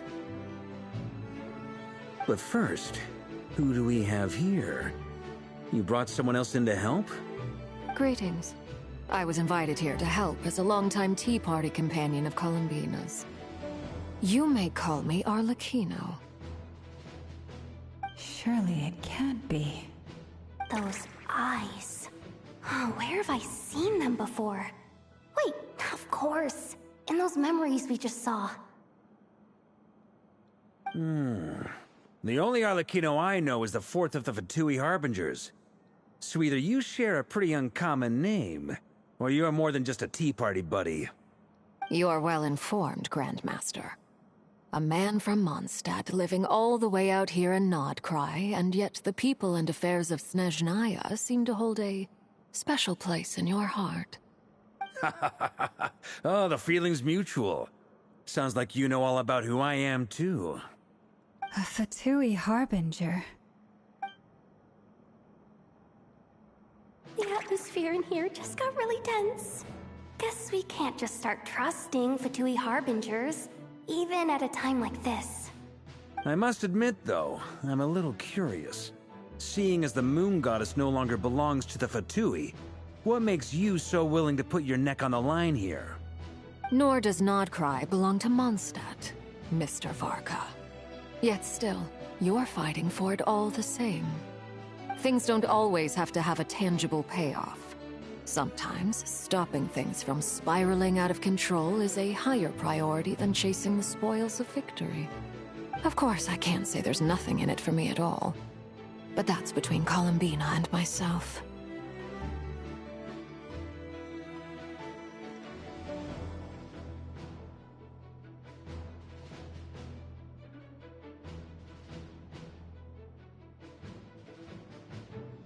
Forgive me. I don't mean to doubt you. It's just that the Fatui really have been the source of many of our troubles. We have our own way of doing things here in Nodcry.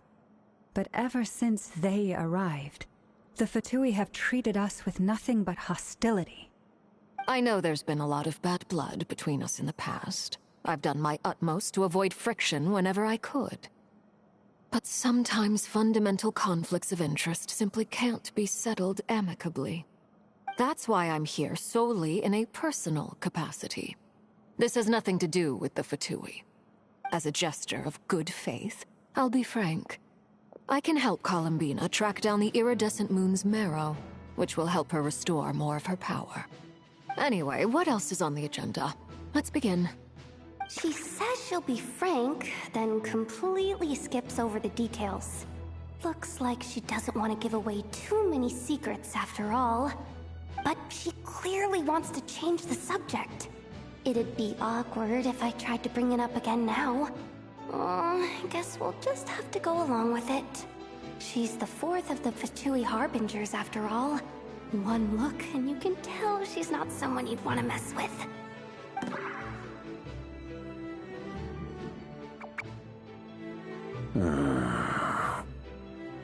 Well, since Miss Arlecchino sounds confident in her ability to handle that, we'll proceed to the next topic.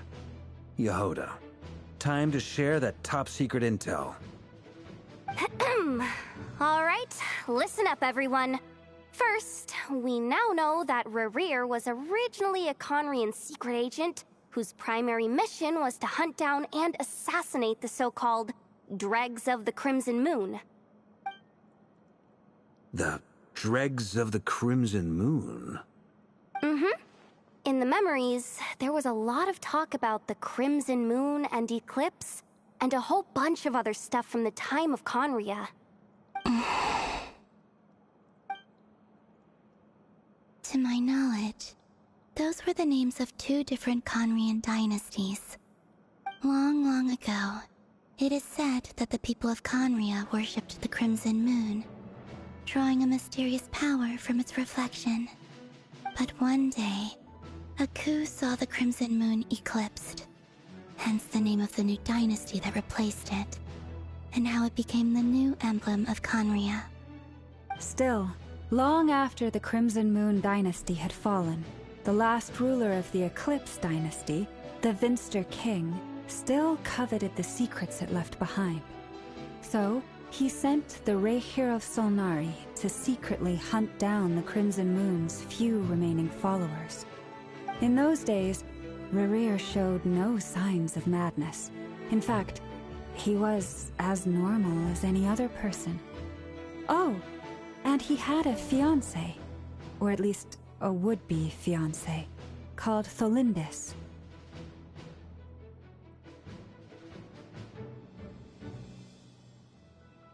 What's the matter?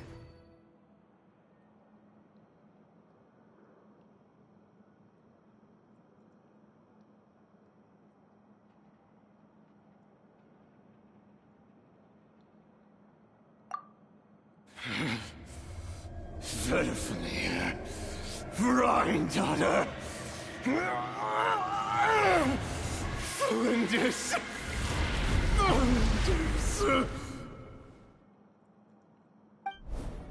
Interesting. Anything else? What about this would-be fiancée of his? Do we know anything about her? Well, she was a researcher at the Universitas Magistrorum, but it felt like she was hiding some kind of secret. Oh, and one more thing. For some reason, Rerear's fragment also contains some of Thelindis' memories, though only a very small portion. Well, no shortage of potential leads, I'll give you that. In any case, it sounds like we can conclude that while Thelindis was still around, Rerear appeared to be lucid and quite normal. Thelindis, it seems, must have been the one thing in this world that he couldn't let go of. Tell me, though, were these pure-blood Conorians we're talking about here? Why do you need to know that? Hold on. If she was a pure-blood Conrian...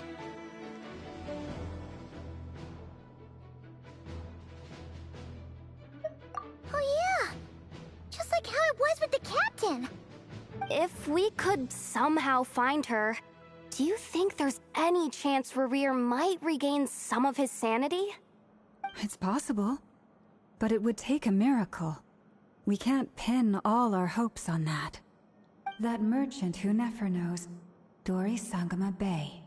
Maybe we could hire her to look into it. All right, then.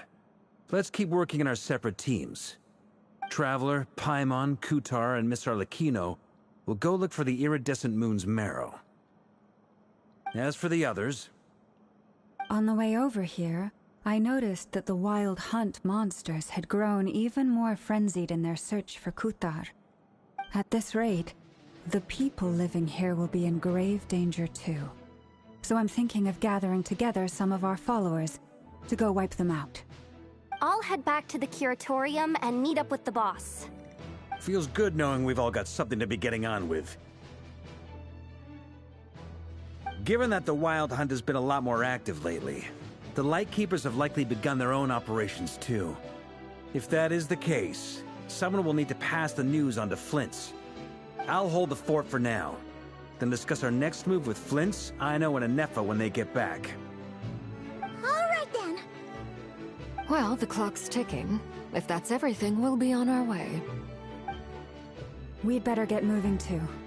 We'll try to buy you as much time as we can. Relax. Just do your thing. I decided to call in some backup since things are getting so hairy. Our reinforcements should be here any minute now. Stay safe, everyone. Dismissed.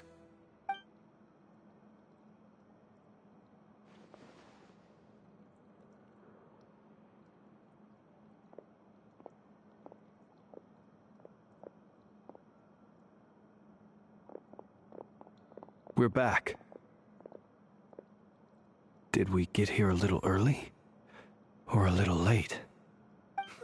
A tad late. The others have already set off.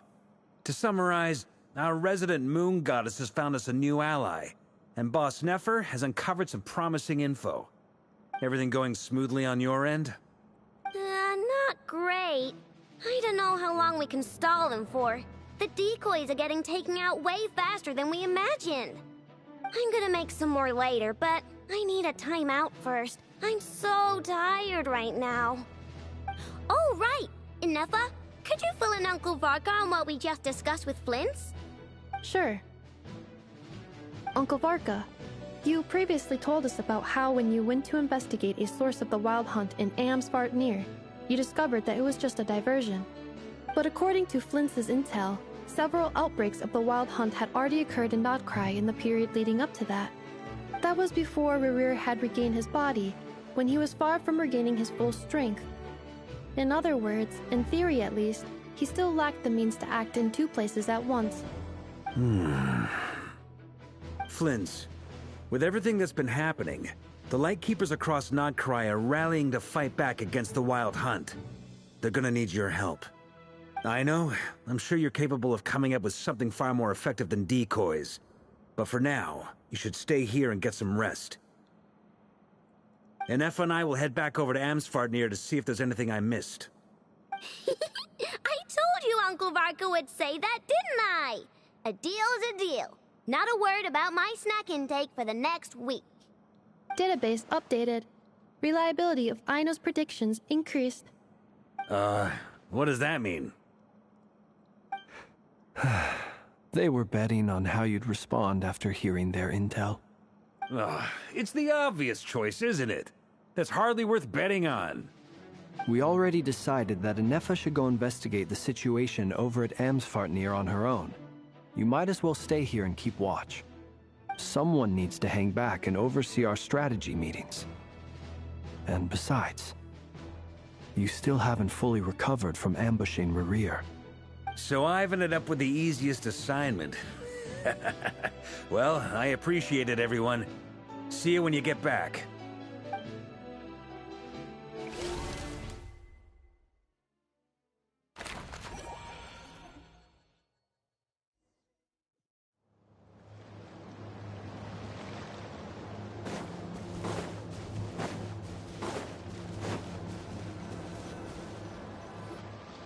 Here, this will serve as a good spot to cross over.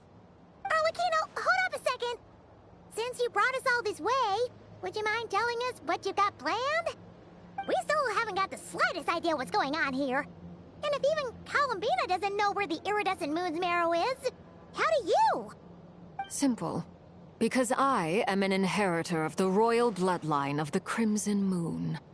And one of the last surviving embers of the Two Worlds' flames. Huh? Are you serious? Isn't you're a descendant of that Crimson Moon dynasty we were just talking about? The one from ancient Conria? Your surprise is understandable. I was also taken aback when I first learned of it. But the more I thought about it, the more I realized the signs had been there all along. When I was young, I discovered I could wield a very special kind of fire. It coursed like blood through my veins and smoldered away inside my nerves.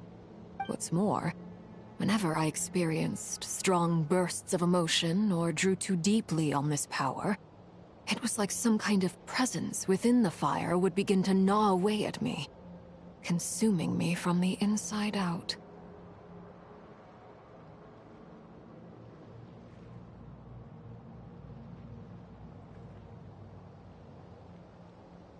Exactly.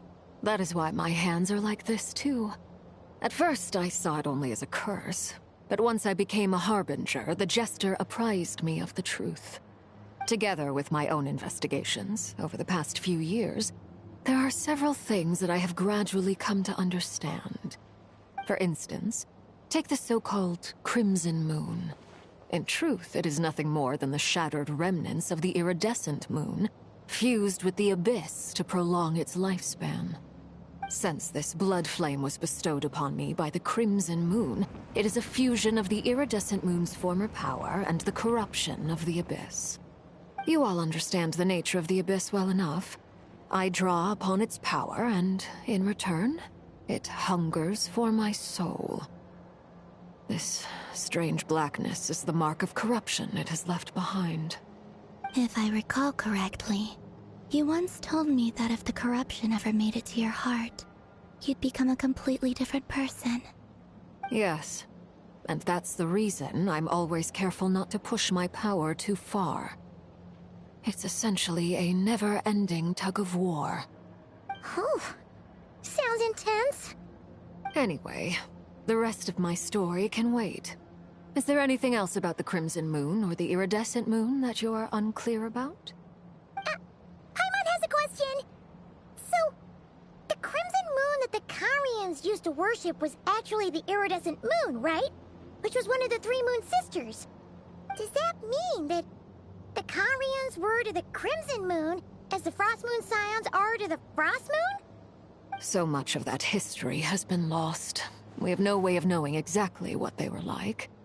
But I would suspect that the Conrians weren't as devout in their moon worship as it might appear. The iridescent moon's remains simply served as their link to the Abyss. Later on, perhaps someone discovered a way to make direct contact with the Abyss. Or maybe there was some kind of ideological divide. Either way, a dissenting faction staged a coup and drove out the royal heirs of the Crimson Moon dynasty. Still, even with the dark sun looming high overhead, the Crimson Moon's glow never truly faded. If you want living proof, it's standing right before you. The first time we met, I sensed something familiar in your presence. When I looked at you, I felt I could see that mysterious red moon in the corner of my eye. In your flames, I saw its broken image, surrounded by a strange black aura. Well, I appreciate that you kept it to yourself. Much about the Crimson Moon is still a mystery, and I'd prefer not to end up as the object of an insane research project. Anyway, time is against us here, so if there's any other questions, they'll have to wait. I just want to make sure I've got one thing straight. In her letter, Sandrone mentioned that since you are unable to contain the iridescent moon's marrow yourself, you intend to leave it in my custody. Correct? That's right. For now, it's the only way I can pay you back for your help. The iridescent moon is already part of who you are, so with its marrow in your possession, you'll be even more powerful than before. Deal. Then let's get started. Get what started? What does this place have to do with the Crimson Moon? When I first became a Harbinger, the Jester gave me a book called Harry, also known as Leobranto Inamorato. You should be able to buy a copy next time you're in Fontaine. It's a love story set in the Crimson Moon era, but setting aside the tangled romances of its characters, it also records a few interesting details. In the Crimson Moon era, or so the story goes, there was an orphanage that received children from beyond the bounds of this world, and subjected them to a peculiar induction ceremony. Beyond the bounds of this world? For real? And what kind of induction ceremony? The Crimson Moon sages looked beyond this world for beings with powers that surpassed the gods. But fearing they might lose control, they subjected these children to a process of refinement. They made these children crawl up a fireplace and kept asking them, "Have you died? Did you see it?" Until they finally admitted to having died and seen a crimson moon.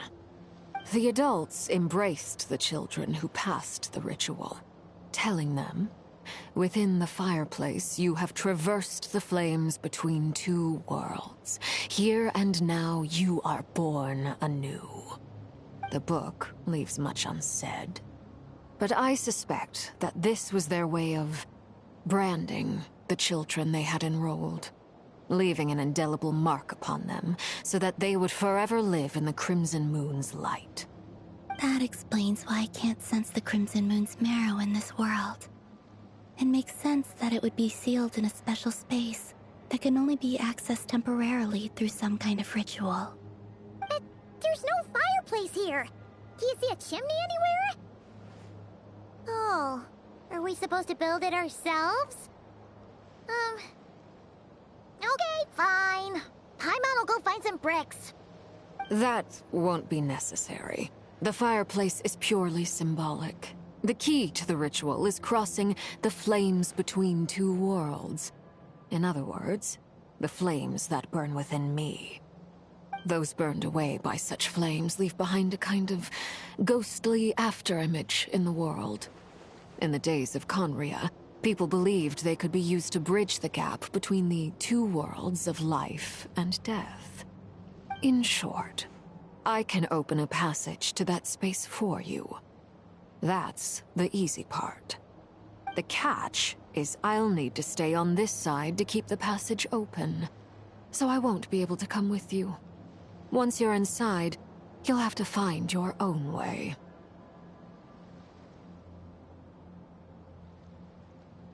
Very well. Then I'll open it up. Traveler, Spare me a little more moonlight, if you would. I may need it.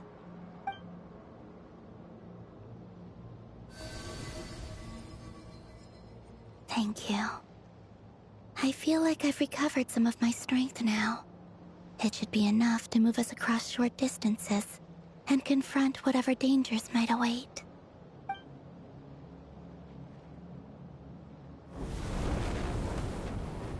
Mistress of the seven hues of ages past, great mother of the present, crimson-clad sovereign of the two realms, by fire severed, by fire renewed, I offer myself now and beseech your descent.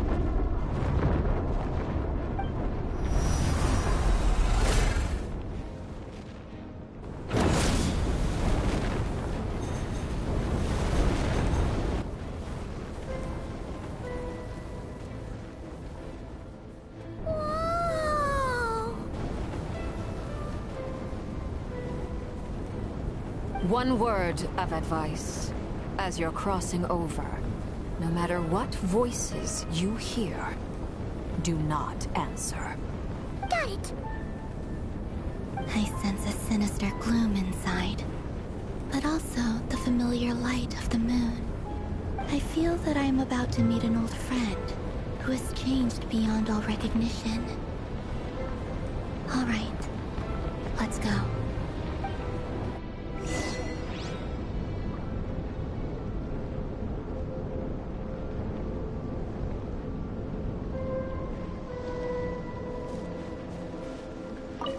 Seismic changes often begin with small windows of opportunity. This could be your window.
Fragments of your broken body, seized by the abyss, and hung up aloft like mummified remains. Iridescent moon, was this truly what you wished for? Careful! There's something spooky about this place. Feels like something is lurking in the fog. Haimon's right behind you. Whatever you do, don't run off without her.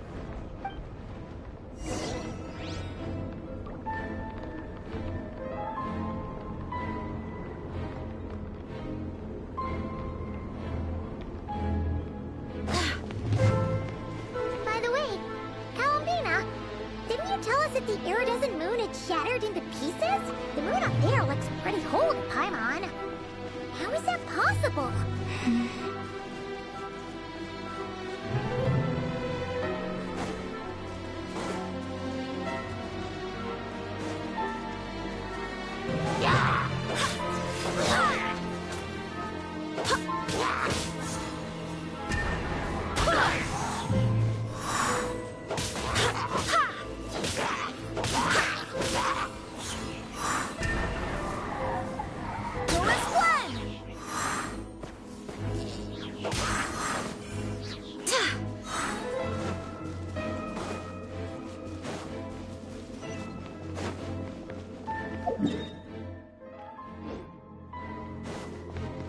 Just like I thought.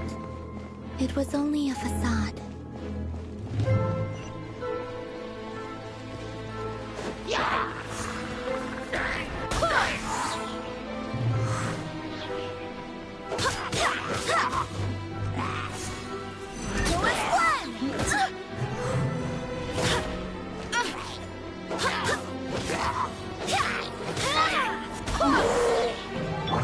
I must leave no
Leave it all to me.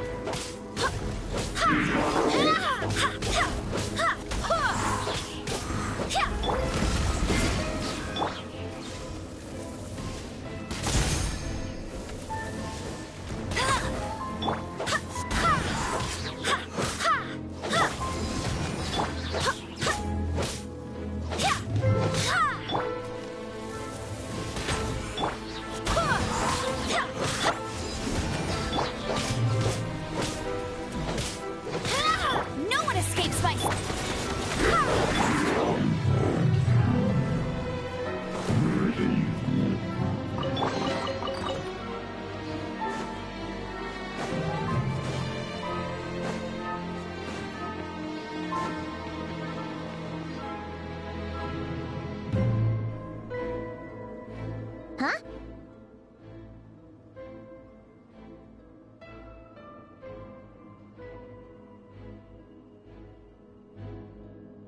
Huh? For real? That's way too high! There's no way we'll be able to reach it!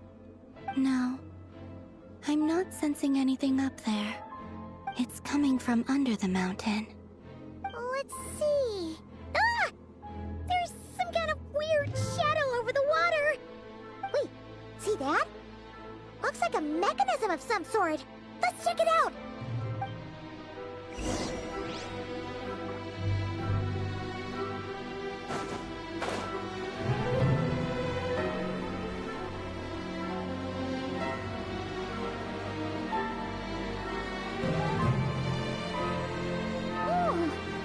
Looks like a device from the time of Kalia. Maybe people once came here to study the Crimson Moon's domain, and they left this behind. Oh, if we can activate it, we might find some clues.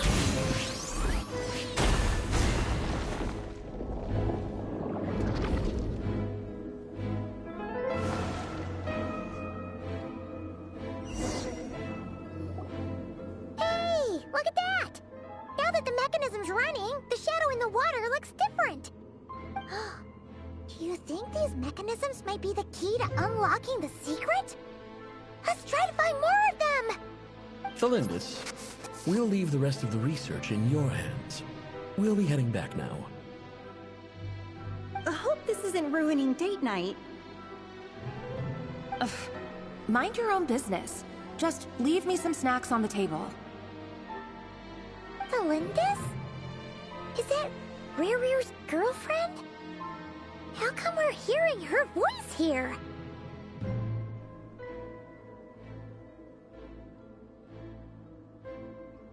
Oh yeah! So, do you think she was studying this strange space all along? The Abyss has made this space extremely unstable. Maybe that's why some of the things she said and did were preserved here. Like echoes. Or after images. Whenever I see this view, it takes me back to a poem from my childhood. Waning moon, oh lifeless damsel, weeping on the mountain crest.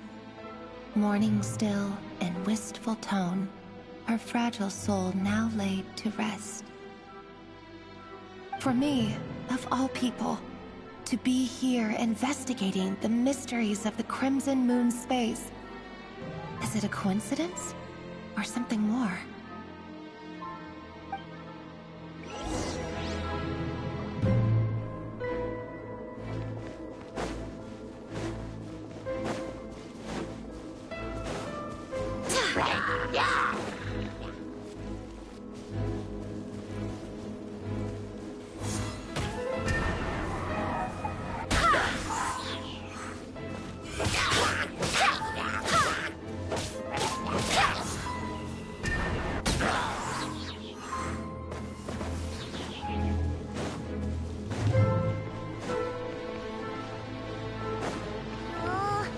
The Abyss has messed up this mechanism.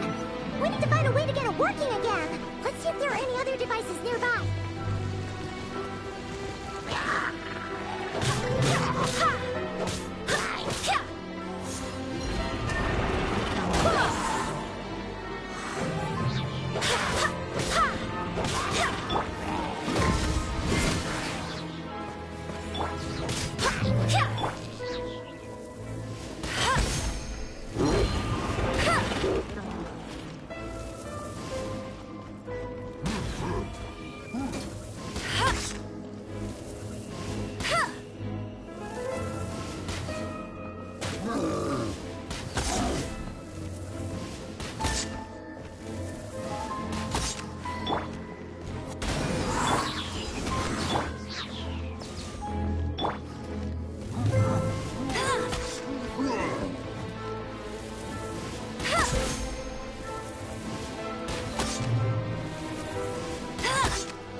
So the moon marrow, or rather the power of the 3 moons, is the key to unlocking.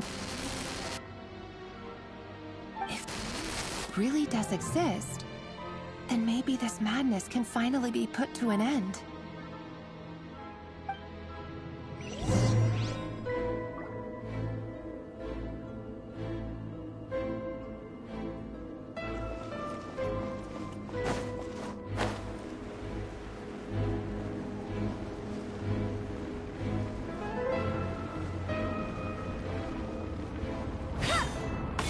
The abyssal energy here is too strong! We better pull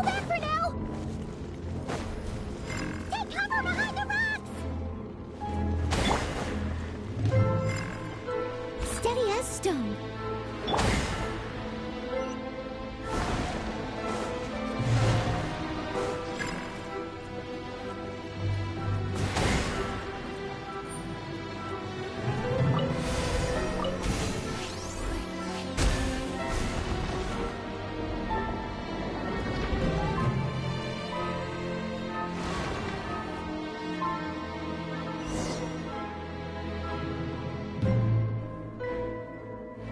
With the Abyss inhibitors in place, I should be able to access the chamber with the Moon Marrow. Oh, Rerir, with every step you take, you're drifting further from what you truly desire. But you're not the root of the problem. Ever since that outsider set foot in Conria, the Vinster King has sunken deeper into madness. If only I could get my hands on that outsider.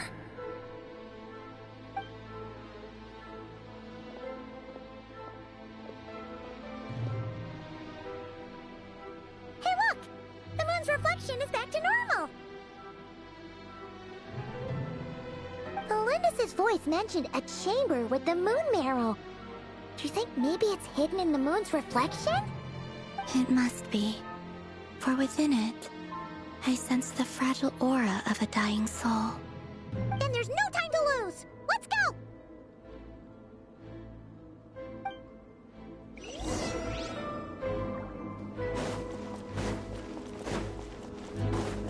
I'll race you there.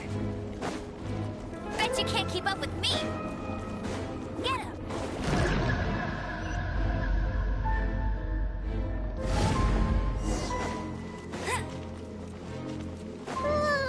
These things are so creepy! Looks like we'll have to destroy them if we want to get to the iridescent moon's marrow.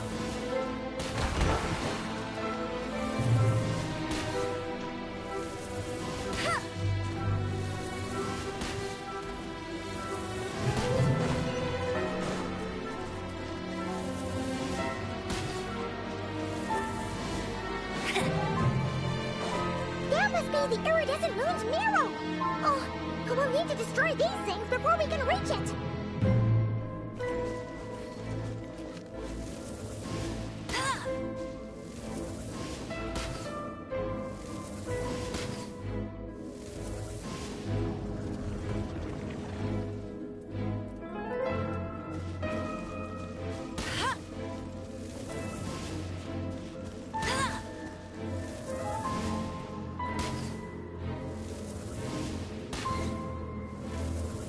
Hang in there! We're so close!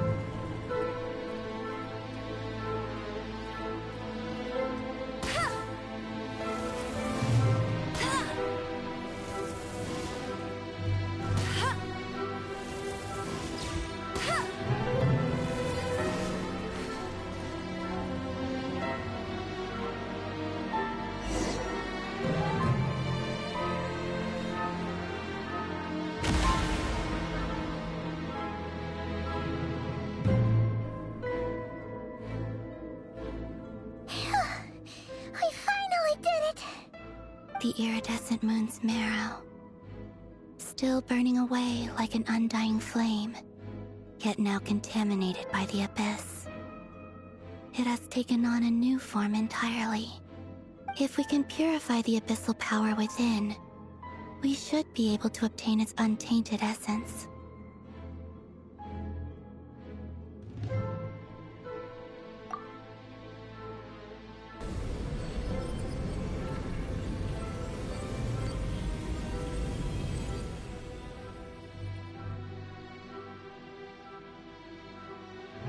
It's so cold.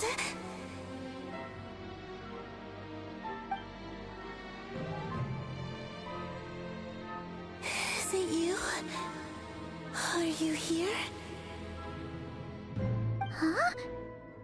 Are you talking to us? At long last, I can see you once more. Our fates have crossed, and I am finally free. I'm sorry, I lied to you. Even knowing what was to come, I still couldn't let go of the fear in my heart as death drew near.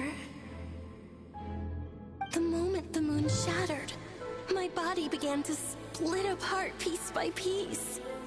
Like I was being cut into pieces by 1,000 blunt blades. My thoughts scattered as the cold crept in. But I could not bear to fade away like that. Tell me, what was it that brought you to us all that time ago? If only I had possessed your courage, then I might have been spared this torment more painful than death. You look so puzzled. That's how I felt too when I first saw you. But trust me when I say that everything happens for a reason. Farewell, Hypo.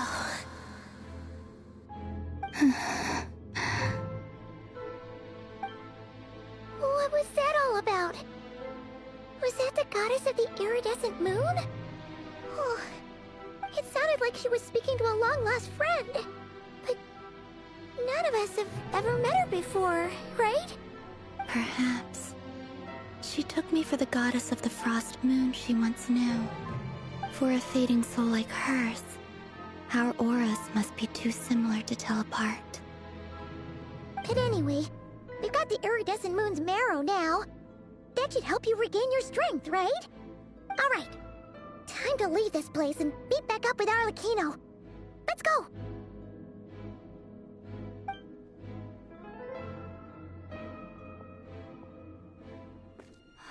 That's odd. This place looks different than when we came in. Waning moon, huh? oh lifeless damsel. Oh.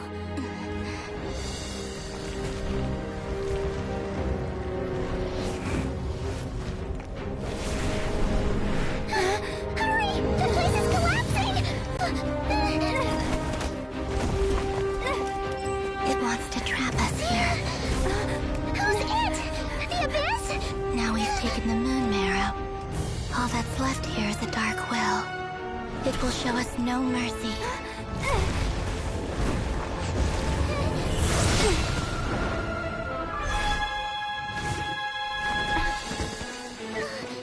Give it back! The crimson moons! My marrow! My heart!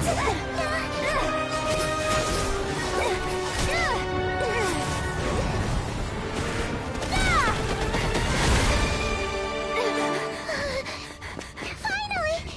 Huh? Oh no! The exit's blocked! They're back! Now what do we do? This is where you fall. Witness my rise. Hey, it's... What are you waiting for?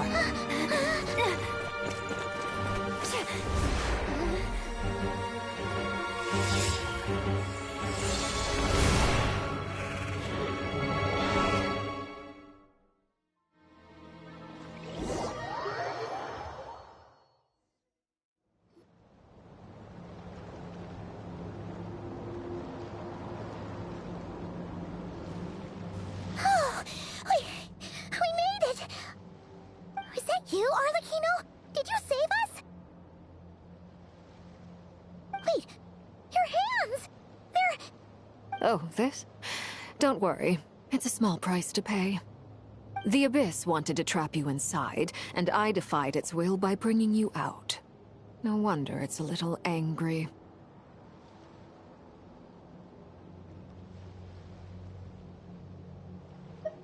No. I have paid the price, albeit a small one, and it cannot be undone. My hands have already fused with the Abyss. Purification would simply destroy whatever's left of them. But surely...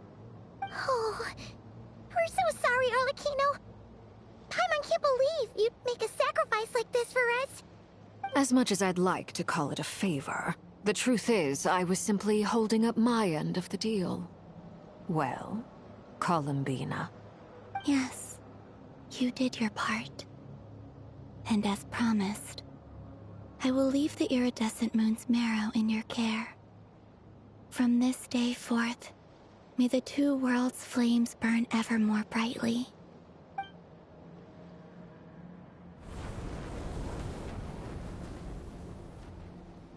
I'll take that as a blessing. Now, Columbina, give me your hand. Accept this moonlight I offer in return.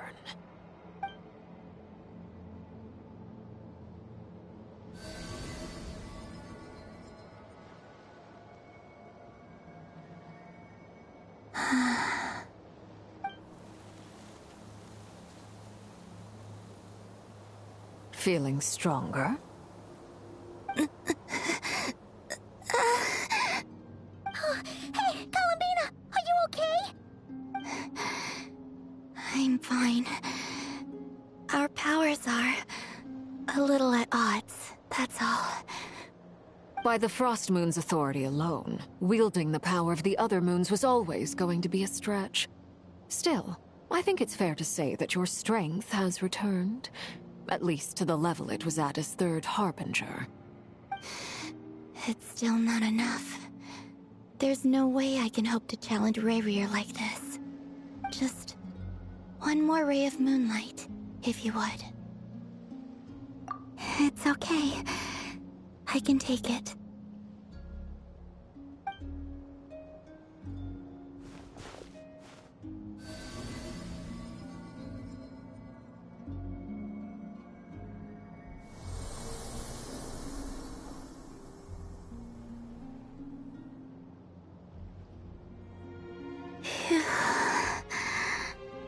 How about now? Fighting fit? At the very least, I won't have to stay hidden like before. I want to see him gone from Notcry. The Rayhear of Solnari and his wild hunt must be sent back where they belong. Well, it's good to have something to aim for. You certainly seem more alive now than you did earlier. When I first met you, you didn't strike me as a ray of moonlight. More like a wisp of fog drifting in from who knows where, ready to scatter at the first sign of a breeze. But now, you're full of vitality. Just like the Frost Moon, once the brightest of them all. May you keep shining, Columbina. This is who you are. Thank you. Look after yourself too, Arlecchino. I know you have plans of your own, and that's why you're always seeking to grow stronger. But whatever you're after, don't let the Abyss take a hold of you. I do not wish to see you go down the same path as Rayrear. I appreciate the concern, Columbina. Although perhaps it's time you took a new name. A new name? Kutar, the Moon Maiden, Columbina. They're nothing more than code names. They describe who she is and the roles she's played, but they're not her real name. We often use code names in the House of the Hearth, too. But it's knowing your real name that keeps you grounded. Up till now, you've been living a wandering life, so you've probably never really cared. All I'll say is this. Once you've defeated Rayrear, give it some thought. All right, that's it from me. I'll get you back safely first, then go meet up with Sandrone. You're the best!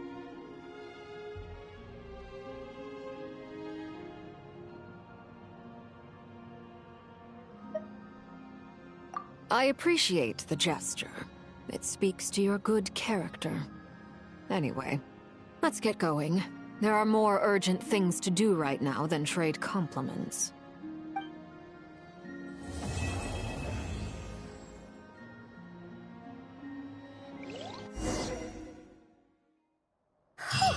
It was a close call, but we got the iridescent moon's arrow and restored Columbina's strength. And that's all that matters. In other words, mission accomplished. Paimon wonders how everyone else is doing.